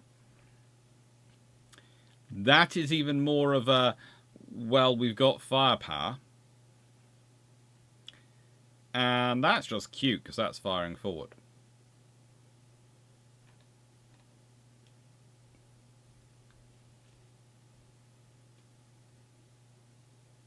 It's a lovely looking ship. But I can't get over the fact that, A, you've actually got space back here where you could stick one of these turrets. Surely, it's not beyond the wit of the Imperium of Man to go, right, we've got 2 turrets forward. Well, we could possibly stick a 3rd one in this area. But, I'm hoping you can see the mouse. But we could definitely stick a 3rd one here. Surely. Surely they could have gone, yeah, we can do that. We can stick one here and that'll cover the rear. Okay, it won't cover beneath from the rear, but it'll cover a large chunk of the rear. And if we can position it here and you can depress down far enough, it's going to cover quite a large chunk of the rear. You know, it's going to make...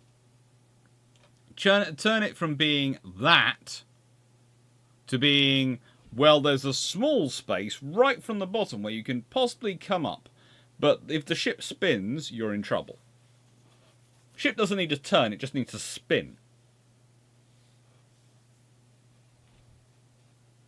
Again, I would say, looks so good in white and gold. Too pretty to get damaged. And then we have the Mars. Oh, so pretty in white. So pretty. Again, I have to say this tends to be, again, one of my preferred ones. The reason is because it comes with launch base. Launch base tend to be what I build. Vessels with the ability to launch fighters tend to be what I churn out in my fleets. It's a personal preference. It has an overcannon, which means that along with its fighters, it can do a very long-range, I'm going to give you a nightmare scenario. You have a few of these in a group and, well, very quickly your opponent starts to learn the lessons of, do not annoy me. Launch bays, nice. Only one set of them, but enough. And you've got some heavy macro batteries, weapons, and you have some lance turrets. So you have, altogether, although those only have 13,500 units of range, you do have some very useful, very flexible firepower. Basically, the closer you get to this ship, the more firepower it can bring to bear. You know, you really don't want... you start off at 25,000 units, this can attack you along with fighters. You get down to 13.5... well, you get down to 18,000 units, you've got lance turrets and joining in. 13,500 units, you've got macro turrets joining in. That's even more firepower. This doesn't count itself out till you get to within 6,000 units. Again, though, I can't help but notice that none of these weapons cover the rear in any way, shape, or form. And you even have this thing sticking down here. You have all this space. And gravity. The naval historian in me is sitting there going, why? What? Yes, you're probably using this for deploying troops, etc., in planetary assault mode, but surely you could have taken these two, if you really wanted to. If you could, you could have stuck one either side of each wing, okay, down here, down up there. So you know you've got 4 more turrets then added on, and one up here, and so there will be 2 turrets which will be covering down underneath, 2 here which will give you full coverage, and you would have 6 of the lance turrets now to fire forward. Really good. And you would have 5 which could cover a fire aft. Fine. Very nice. You'd have a broadside, if you think about it, of 5. It'd be really, really useful. It would also send your power consumption through the roof, but it'd be really useful. Yeah, blue works for going and fighting. White is just too pretty. And then we have Armageddon. Now, you will notice that the most expensive one is the 232. To procure is this one.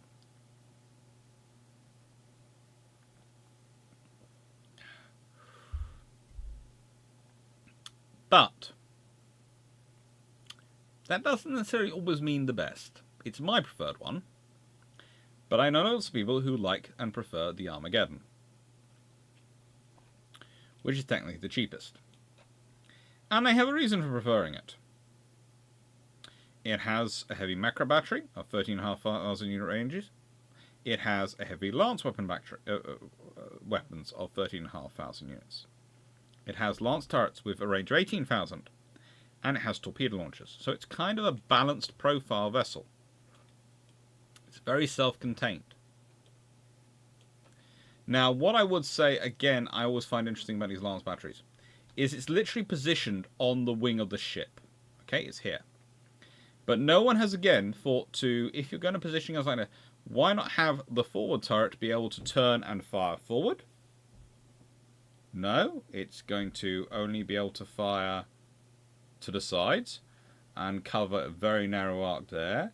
And why not have it positioned so that this turret can fire aft? Again, that would be what I think any sensible designer would do in this dealing with real life, because that gives you coverage.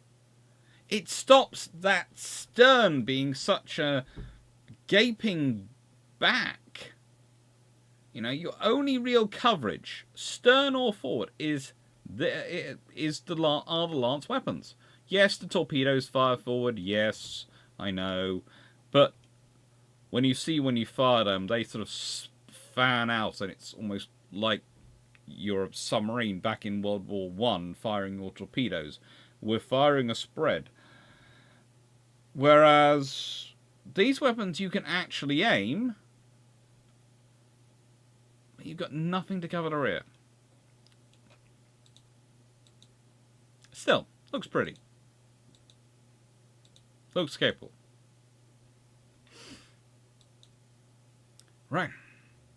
And that's the battle cruisers and ground cruisers. Cruisers. Now, if ground cruisers and battle cruisers are the real muscle of the Imperium fleet and the battleships' heart, well, cruisers are a real backbone. They're the entire structure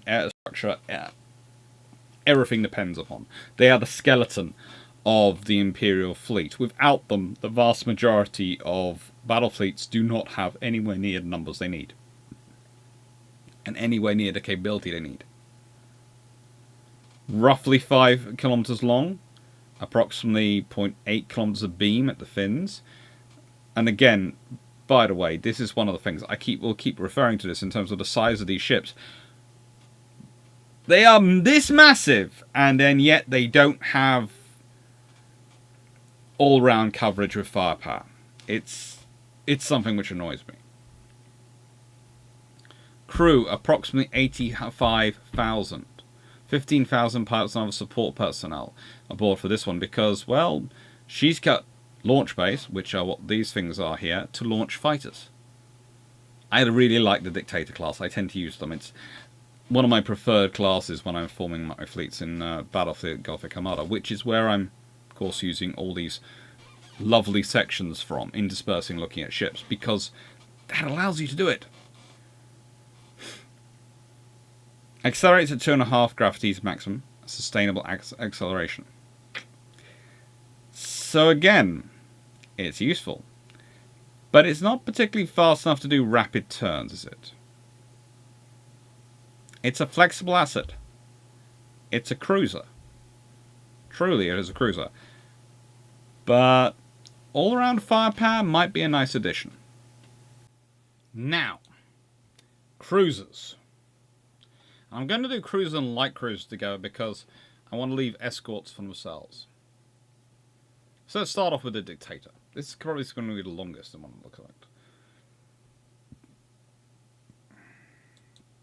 Now, the Dictator is... well, it's a Dictator. And it's a useful vessel because it has a launch bay. You can launch fighters. And as I keep going back to, they are the good thing for being able to cover your stern because you ain't going to have anything else. And this vessel is a classic example of that. It's got macro battery weapons which can cover the sides. It's got the launch bay of the turret of the fighters. And it's got torpedoes, which are lovely.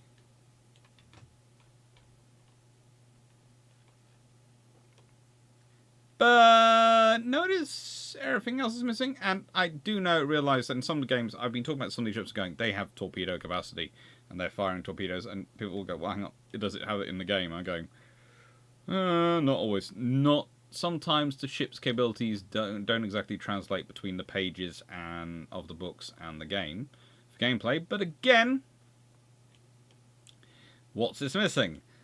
The ability to fire in any direction other than to the sides? Seriously? Just be nice? Yes, I can launch fighters and bombers. Yes, they're very useful, but I'd really like some more spread of weapons. And if I'm building a ship this size, the size of these vessels, surely I've got the space. And if I haven't got the space, then I suppose I'd better build it a bit bigger so I do make myself the space to actually give myself the firepower I need. The Gothic. I have a feeling I'm not going to be any happier when I look at this vessel and its weapon spread. I've so far not really used the Gothic because all it has is lance battery weapons and torpedoes. And again, I love those guns. They look really cool. But you're literally telling me you have got a gun mounted here. Here. There is nothing in front of it. And you have got no ability in your design for it to swivel and point forwards. There is nothing there. I can understand, because of the design and this sort of structure space here, that this gun cannot point directly aft. I can understand that. Although, frankly, the fact that you're limiting them to only literally 45 degrees either of facing away, so they cannot fire as fully aft as they probably could do, is worrying me on several levels. But still, and the fact is, this one could fire pretty darn well. If you think about it, it could point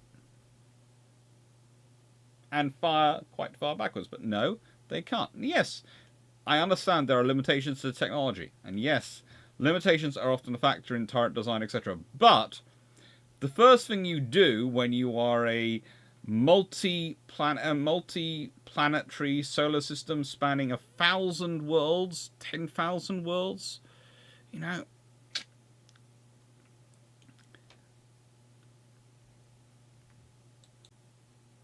I would expect at 10,000 worlds you'd be pretty good, pretty strong. 100,000 worlds, you should surely be able to adapt and produce the technology which is going to give you the ability to, you know, fire these guns in those sort of directions. But the Imperium of Man theoretically has 1,000,000 worlds. At 1,000,000 worlds, you'd expect someone to have gone, let's do some tech development here, please. Because as cool and as sexy as our ships are looking, and that really does look cool and sexy, there is a problem here going on. Unless there's a decision being made by someone to keep these ships weak on this front. And that's, again, with the experience of the Horus Heresy, it's understandable, but it's also problematic from the fleet perspective because it's weakening you in the face of your opponents. Now we have the Dominator. And that has macro battery weapons and a Nova Cannon. And lovely, it has a Nova Cannon to fire forward, but still, let's be honest, that's, what, straightforward, point the ship and shoot it at the target? Yeah.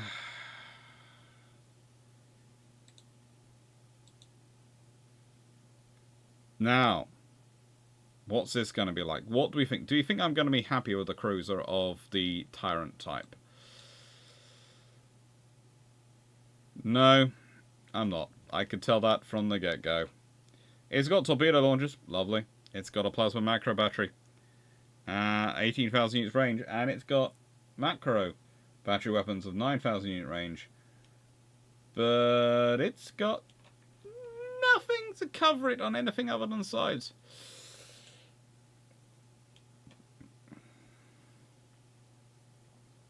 And it's probably sitting there going, Alex, why are you making a big fuss of this? You know, you just point your sides and go broadside onto the enemy fleet. You do. You can do. And in a computer game, where things are limited in terms of map size and map thing, you can do various tricks to make that a lot easier.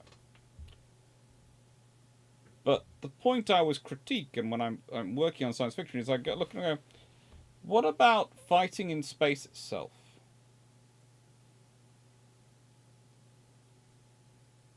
What about actually fighting in a scenario of space? And this is something which recently The Expanse did very well. The sheer mechanics of space fighting. Multi-angular threat, multiple positions of attack are quite likely. Being able to needing to, especially if you are fleets which are fighting within a solar system, yes, you can probably see your opponent coming from a long way away within open space. But when you're dealing with planets, when you're dealing with asteroids, when you're dealing with gas clouds, and when you're dealing with emerging from a warp into real space and the transition that would come from it in this science fiction scenario, I think it would behove you to have some coverage of weapons on all angles of potential attack. I really do. I cannot overstate it more. And let's look at Luna. Am I going to be happier? I'm not, am I? But we'll see.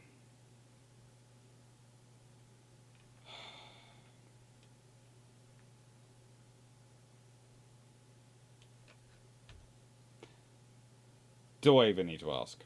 Do I even need to check? But still, it's a pretty design, and the thing is, they're solidly built ships. You can tell that from their structuring. Yes, they've got lots of fun bits going off them, but they're solidly built. In white and gold, they look absolutely gorgeous. Again, too pretty to actually risk in combat. But it's also a case of I think someone needs to go and have a discussion with the ship designers and builders and go, look, okay, some lance batteries or macro batteries, we don't care what, but you need to stick turrets on here. If you're going to stick the turrets down here, stick a turret up here, stick a couple of turrets, another turret here, and stick some turrets on these wings, perhaps. Something to give us some firepower. Lance turrets might be easier because they're power supplies rather than actual sort of weapons being fired. But, you know, something. And now we're into the light cruisers. Oh, I'm going to be even more upset in this, aren't I? The trouble is, I use these quite a lot. And so I know them all before I even get there. I know what I'm going to be looking at. I'm quite naughty when it comes to ships I construct. I basically tend to focus on the ones which allow me to have squadrons of fighters because of my style of fighting, especially in the fleet. I like the long-range engagements. So you've got heavy lance artillery. Pretty nice system. I have used that on these.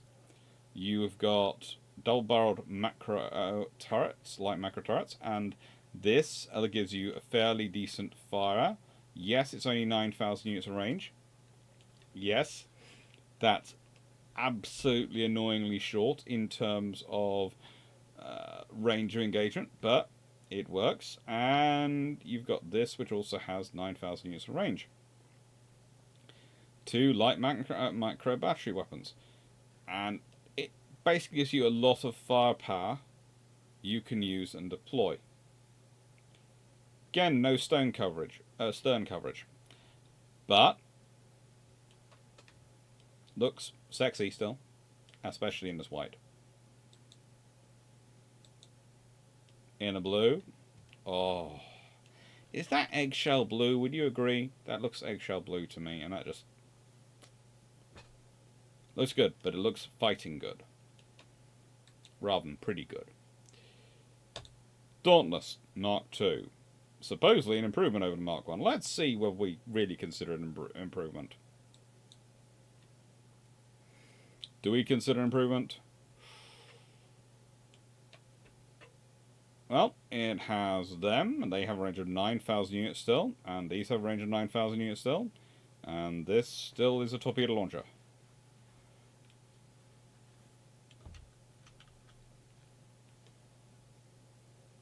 It's still a torpedo launcher.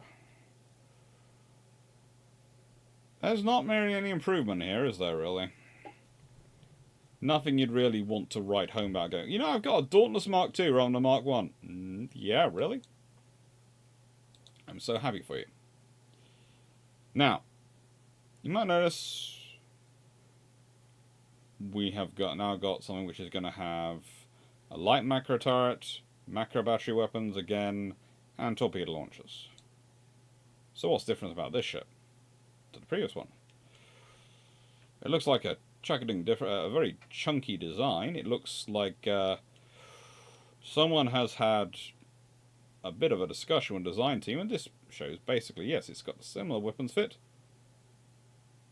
but it's also got a very different weapons fit. Gendo, I'd have thought someone would have gone, hang on, we're building a clean down design one, okay, it's going to have these wing spaces. They're lovely. They look cute. They're going to give us, you know, extra protection against attacks from the side and all these things. Yeah, that's lovely. Can we please put one of these turrets aft? Perhaps put a turret on each wing, and that'll do. We'll just sort of stick a sort of turret here, a turret there, and a turret here. So we've got 3 which can cover stern and up, 2 which can sort of cover down, and, well, let's be honest, 4 which can fire forward. That would just make life a little bit easier. It would also give you a lot more firepower. But I am going to be sounding like a broken record at the end of this video, because I'm going to be going through them all going, yeah, these ones can do fast turns. They can do really fast turns, which makes them very interesting and very useful in a fight. But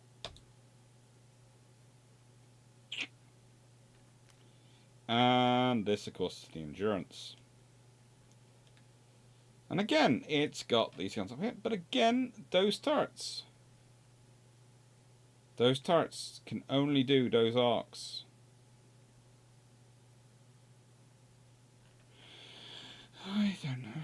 I caramba. Seriously. It just needs to swivel forward. Forward. You can keep to your tradition of not being able to cover your rear and fight forward, but you could, because you notice the way you've blocked it so it can't. But these ones can turn and fire forwards. And just think of the advantages. And honestly, I would have to say, if this was the real ship in sort of the real universe, my earnest belief is if the ship didn't actually come with the ability to do that, then the sailing master, the senior NCO, would basically be dispatched by the ship's captain to go and fix that problem immediately, by hook or by crook. And even if you have to hold the the senior mechanicum over the position until they physically fix it themselves. So let's go have a look at the Defiant and see what she looks like. Now, she comes with launch bays. Cool. And lance turrets. Light lances. Nice. But no torpedo launchers. And no macro turrets. So, yeah, she's got good. Those cover that. And she's got those which will cover pretty much everything else. But she's a light cruiser. She's going to be sort of filling in some of the escort roles as well when you're short of escorts. You do need to have some macro turrets as well now to provide over protection against enemy fighters if she's launching fighters, because she's a fighter carrier, so she's going to be involved in the fight. And lances, for all their many, many benefits, are not really good weapons for engaging enemy fighters.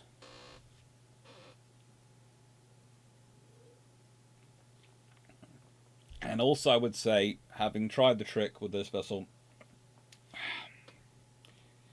These don't burn hot enough to burn up fighters like they do on a battleship.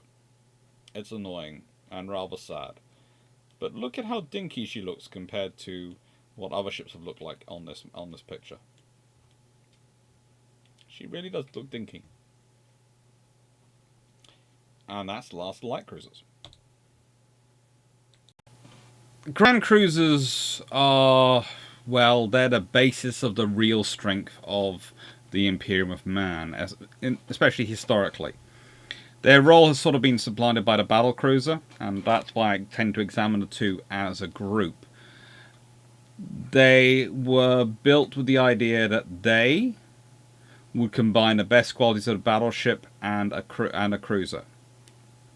They'd be used to break the enemy lines in battle. The trouble is, the idea of breaking enemy lines was probably different than what you or I might think is sensible. But with a hull of roughly 7.5 kilometers long, approximately 1.8 kilometers of beam at the fins, and a mass of 40 megatons, they are not far off some of the largest battleships. They're not far off them.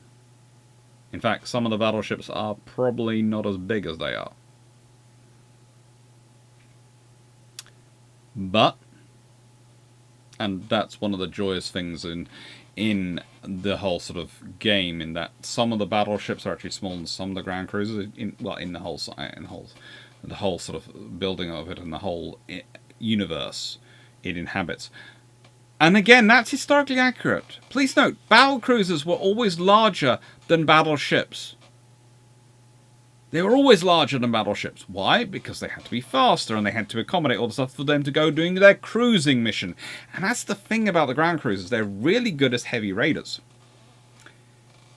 However, for a heavy raider, I again want more all-round firepower, and you're going to hear my rant about that in a second.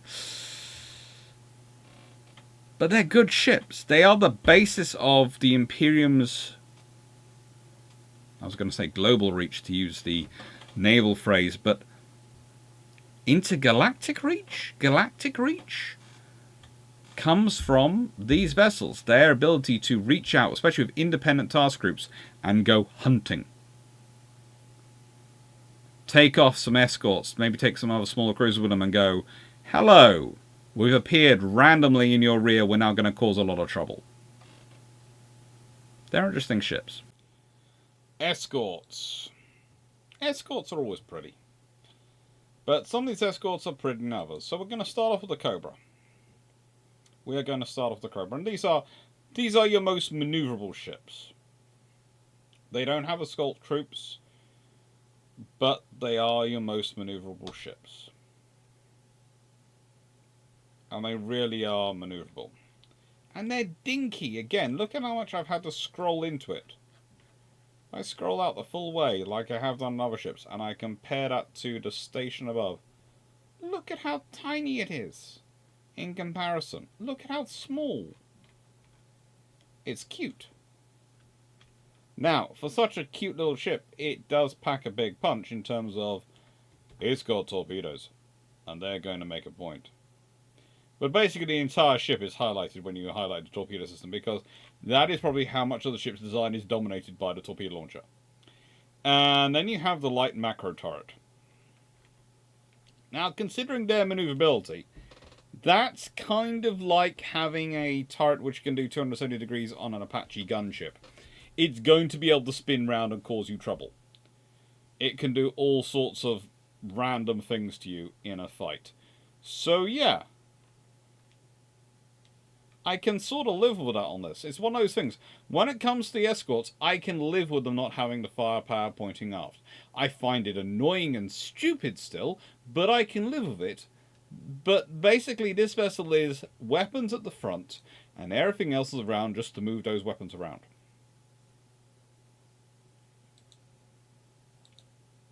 Now let's go look at the Cobra Widowmaker. Now, I believe this vessel is described as the Cobra Widowmaker because it will make its all the relations of its crew into widows. I honestly do, because all it is a torpedo launcher. That's literally its entire system, is we fire torpedoes. every 45 seconds as an escort. There is literally no viable reason I can find for having this vessel in service. It can be pounced upon by fighters and taken out, because it has nothing to defend itself against them.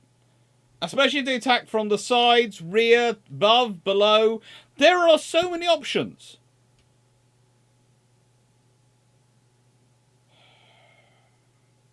It has good sensors, but that's not enough.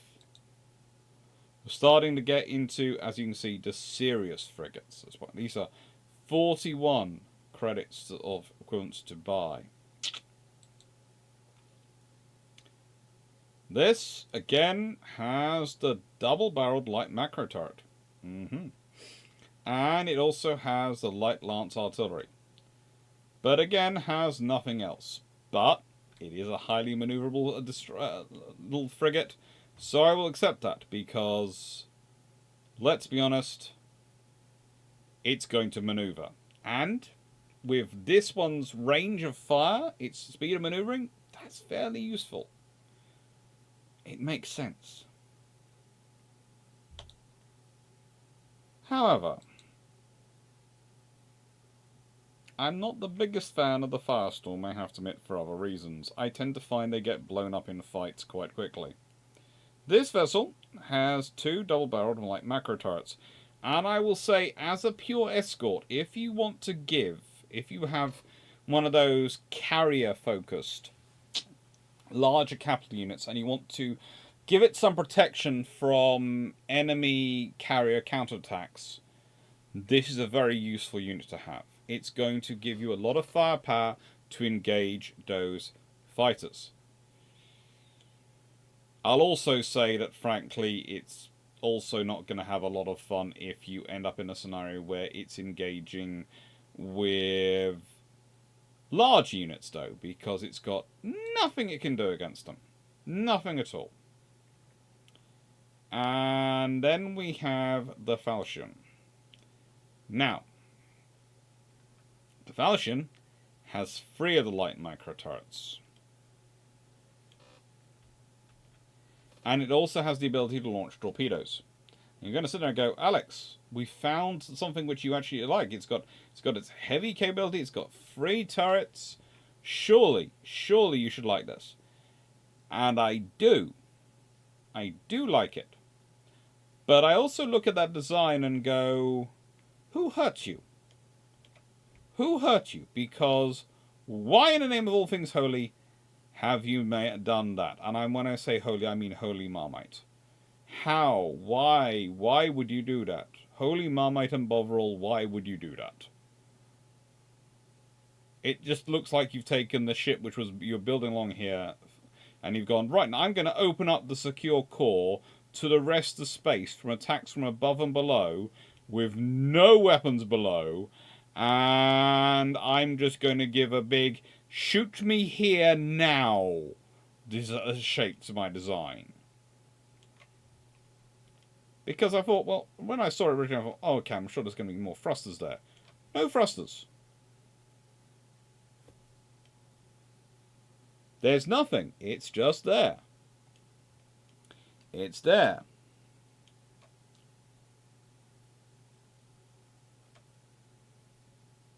This is theoretically a very nice ship. I should be proud to have it in any fleet. I often do use them, because as escorts, they are tough to beat. They will provide you with torpedoes to assist in attacking larger vessels. They have got excellent little turrets for engaging enemy fighters. Really good. Really fine.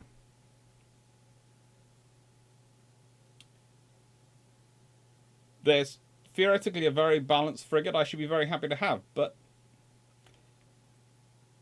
yeah, they just look like, to me, like someone's gone, yes, we're going to make a target to kill you now. And this is the bit.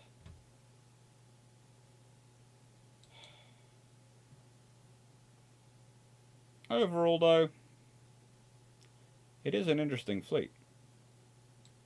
So, that's looking at ships, but let's have a closer look at their weapons, shall we?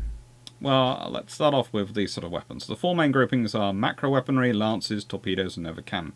Now, to be honest, macro weaponry are a form of cannon, but they're not as powerful as an over cannon, and so an over cannon gets a special point. As I was pointing out earlier on those videos, it can go really long range. It's 25,000 units. The most of these, the maximum range is 18,000 units. Now that's a good margin beyond them.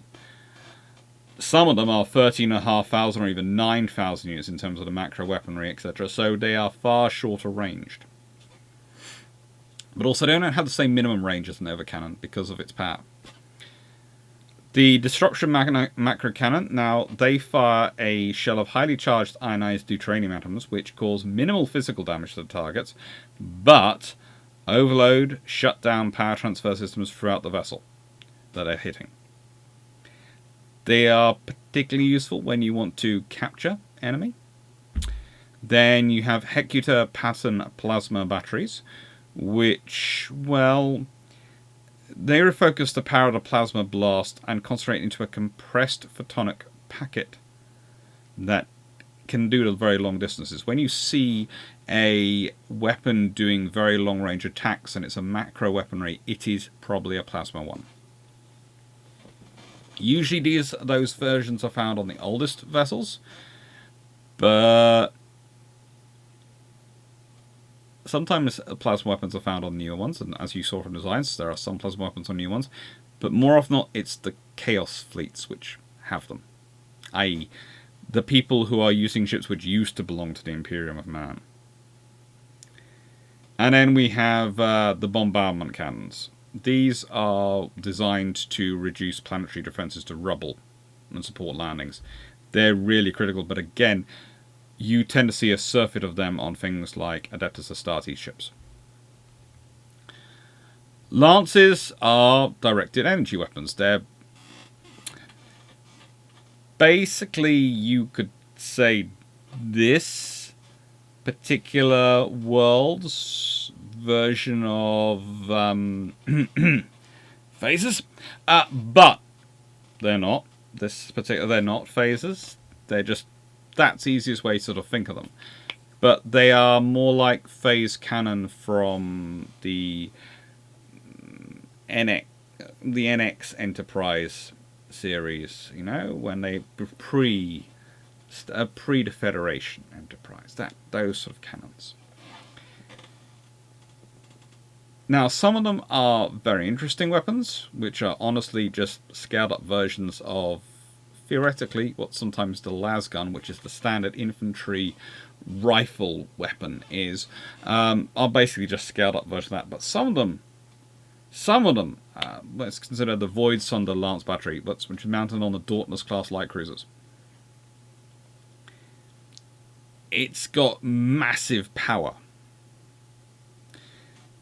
They're mounted in housings, which of course, as I've shown you, hang off the warship's prow and rear fins, and they are a really ship-breaking punch. It's what they're described in several books and external scenarios. But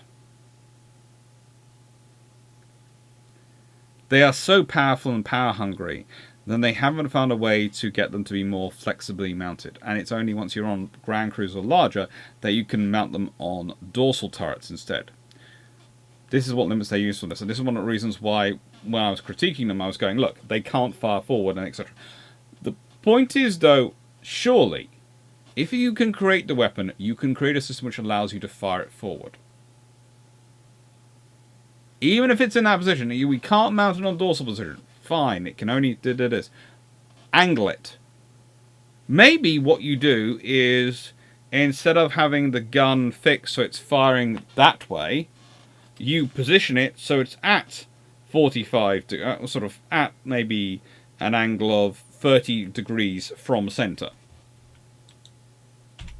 And perhaps you do the same with the second one, so that's sort of, they're angled in a position where when they go to their 45 degrees movement, full of movement, they are able to cross-fire and cover the entire length of the vessel and give it a broad, a broadside. But they're also able to cover forward as well. There's got to be a way you can work this out if you're going to apply forward. And yes, I do realise one of the big issues for the Imperium man is the dogmatic approach many have to ship design and these weapon systems. But there are also quite a lot of people in that Imperium who are quite happy to modify things. Belisarius Crawl. He's a character who's a very, very important member of the Mars, let's say, of their world and their grouping of a subgrouping within humanity. Then you of course have torpedoes, self-propelled ship-to-ship missiles.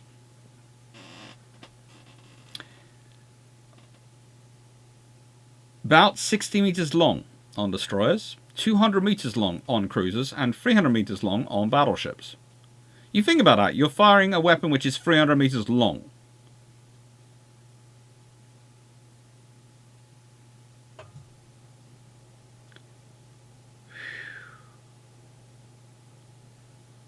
Think about firing a weapon which is 300 meters long. Also think about how much space goes into storing such systems, and how difficult it is to resupply such systems. And then we have Nova Cannon.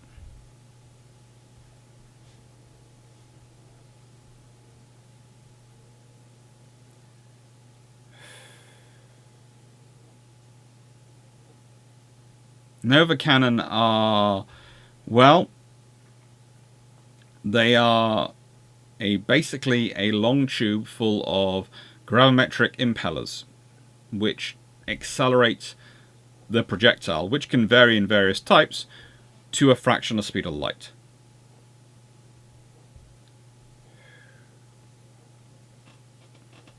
Now, I will say in terms of defenses, they have, of course, their void shields, they have their armor, and they have their fusion plasma drive. And, you know, all this can cause issues for things which are attacking them. As I've said, the engines, the fusion plasma drives, you can burn up fighters. And being armoured physically is a useful thing for a ship. It's essential for a ship. And void shields, they're useful. But their design is not to take up weapons fire. They are to try and protect whilst you're in certain parts of space, radiation, interstellar dusk, particle showers, and some weapons hits, but not much of them. In fact, they can be quite easily shut down if they come under sustained weapons fire. They are more designed as navigation aids, really, than weapons protection. Now, there are some ships whose shields are far more powerful than others. And, again, you can go, well, you know, they have shields to protect them, so they don't need to worry about someone coming from the rear or these things. But the thing is, there should never be a virtue of relying upon your shields. Your shields are there to protect you from hits the enemy can make on you. But if you can stop the enemy being able to make the hits on you in the first place, it's far better than having to test your shields. Because maybe your shields hold, maybe they don't. Parasite systems. Now, you will have heard my talking about the fighters, and I love the fighters. I love them. They are a very useful tool, and again, for my style of space combat, when I'm playing the game, or when I'm thinking through, fighters make a lot of sense to me. They're small crews. They're very capable. And they can allow me to multiply again my force presence. Because I can have the fighters tucking over there while I'm doing this. I can have the fighters going and engaging an enemy ship while I'm doing something else. I can have the fighters intercepting an enemy strike coming into me a long way before they reach me. Which is all good, because that means my void shields, my ships do not come under attack.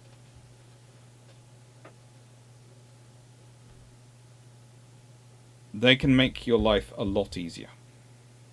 And they really do make sense. So, summary. The fleet of the Imperium of Man. Okay, yes, I've probably got a little bit too focused, some might say, on the whole rearward firing thing. But the thing is, there are problems in this fleet. There's the whole indentured servitude of the workers and the structuring and how that really doesn't fit with making the fleet the most efficient you can make it.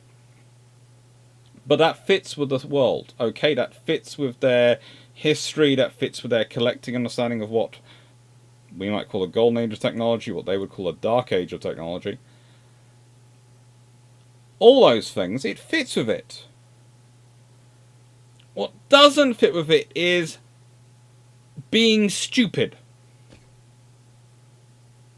They've produced a very balanced fleet, a fleet which reflects the realities of trying to operate over all these vast systems, a fleet which pulls everything together and fits, and yet at the same time, oh yeah, no.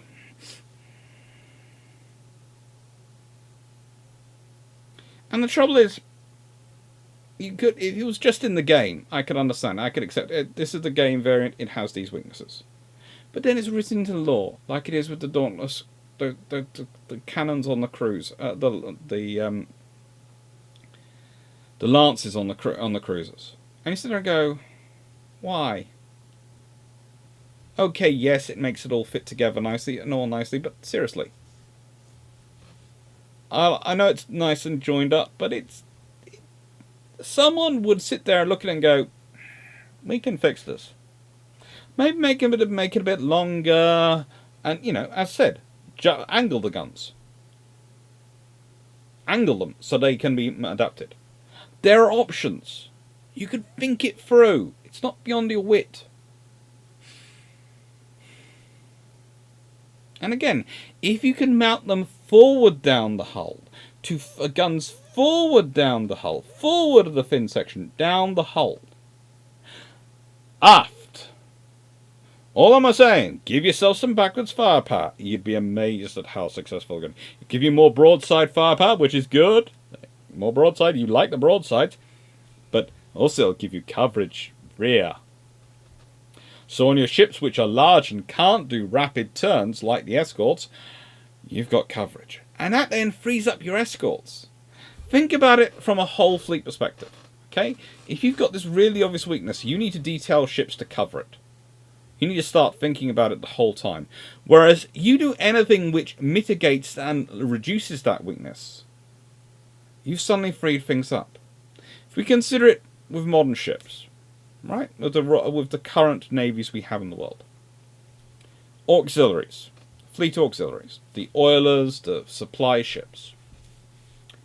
For a long time, there was a stubbornness about giving them better weapons.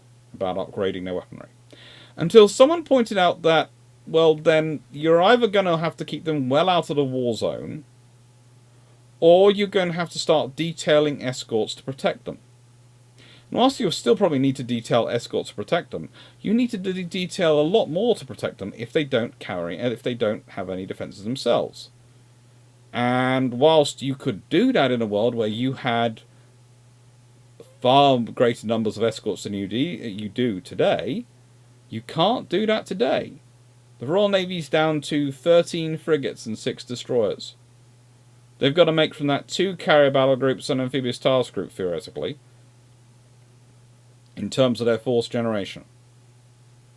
Now, the reality is they'd never be operating all 3 of those at the same time, other than in an extreme war scenario, but because of maintenance, etc. But still, once you're cycling through those options and cycling through those groups, and you're providing those necessary ships,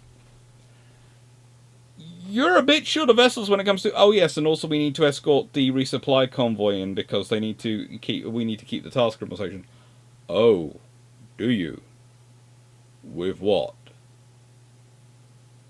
Well, we need to probably give it a full escort, because the auxiliaries don't have anything. So you need, a destroyer, at least one, a couple of frigates, and from where?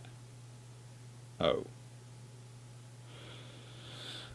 but give them their own defences, and suddenly you can reduce that need, and you can maybe have the escort join them slightly later, because, well, yeah, they're carrying their own helicopters which can do anti-submarine warfare operations. They're carrying surface-to-air missiles, which, if there's a really long-range missile strike with only a couple of missiles aimed for them, they can probably deal with that.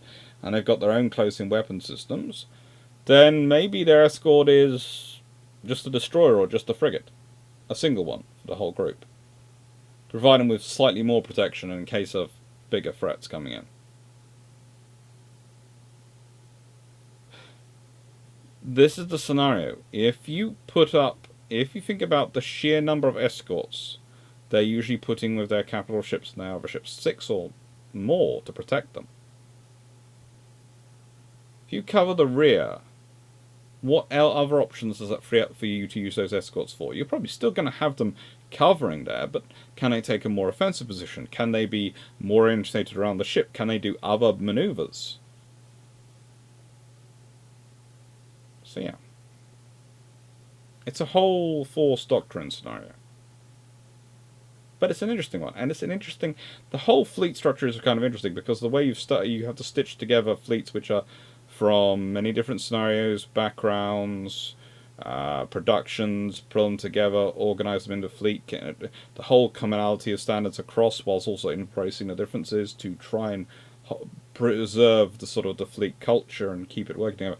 It's a really interesting read. And it's a really thought-provoking read if you're thinking things through. So, Sharon's book plug in. And as I said, at the end I would come with a question. So, the question is this. I'd love you to go through the fleets, if you feel like this, of Warhammer 40k. And I'd like you to say, well, both within the Imperium and the other sort of factions involved, and go, what do they remind you of? If you're looking back at fleets, what kind of formations do they remind you of? What do their stylings remind you of in terms of their operating, and which sort of era of those stylings? Because they might be, you could say one fleet looks like the Royal Navy of the 1920s and 30s, and another one looks like the Royal Navy of the Age of Sail in the way they're acting. I'd be really interested to hear about what you think. Some might say US Navy of the Age of Sail. Some might say US Navy of the 1900s and the Great White Fleet. Some might say the modern US Navy. There are lots of different options to look at.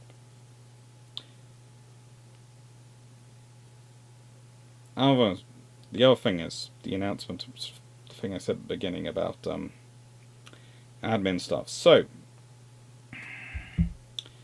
I'm having the usual fun.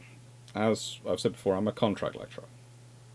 So I go technically unemployed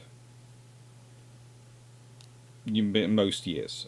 When I say technically unemployed, what I mean is most universities, if they in the UK, if they have contract staff, they basically no longer employ them for about 2 months a year between the academic years. Or at least a month, so they can claim they're not full-time members of staff. Because if they do so, and they therefore work for them for too long, they then have to start paying different... how do I put this? Not so much different taxes, but have to pay us different taxes as well. And we get included in all sorts of other schemes and other protections for employment. Okay, that's part and parcel of being contract lecturer, it's understood. This year, I'm of course off to Australia for a month. And one of my employers, one of the universities I work for, has basically decided because of that, they are ending my contract early this year. The others, mostly have go have fun, enjoy it. But one has ended the contract early. And the actual conversation I had with my boss was, are you sure it's worth it? You know, because shouldn't you just cancel Australia, not go away, not go do that, and just stay with us for a month? Because otherwise we'll cancel your contract early. And I went, no.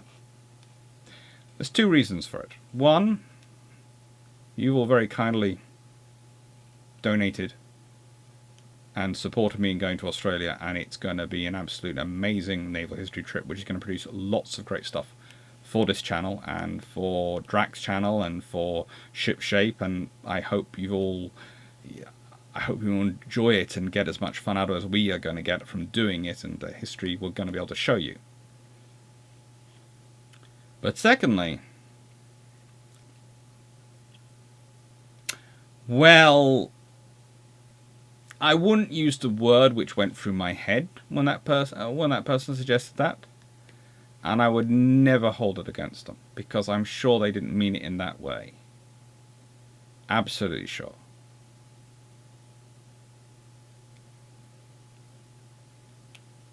But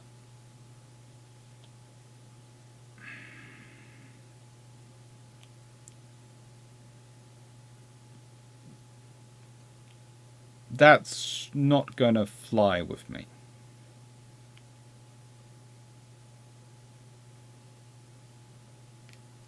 Especially not now. Because of your support.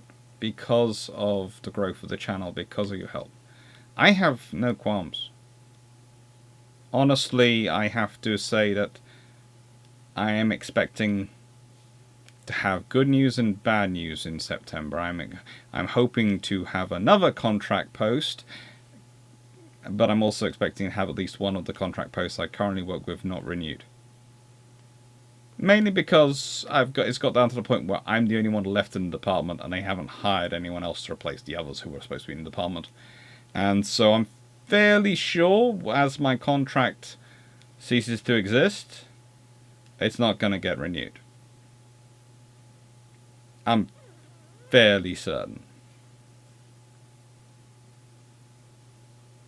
And I'm not worried about that because of you. So thank you. And I hope you're enjoying the year of technology. Anyway, right. So, what have we got going on? Coming up after this. Oh, good lord, we've got a cheaper way of war, the Junakal. We've got building fleets in Midway and dreadnought battleships leading up to World War I. I have to admit, this is the only sci-fi one for a few months, and then in September I've got capital ships of science fiction, Battlestars versus Star Destroyers. Yeah, I occasionally get my sci-fi amount into this. I try at least a couple videos a year. Anyway, thank you very much for watching. I hope you enjoyed.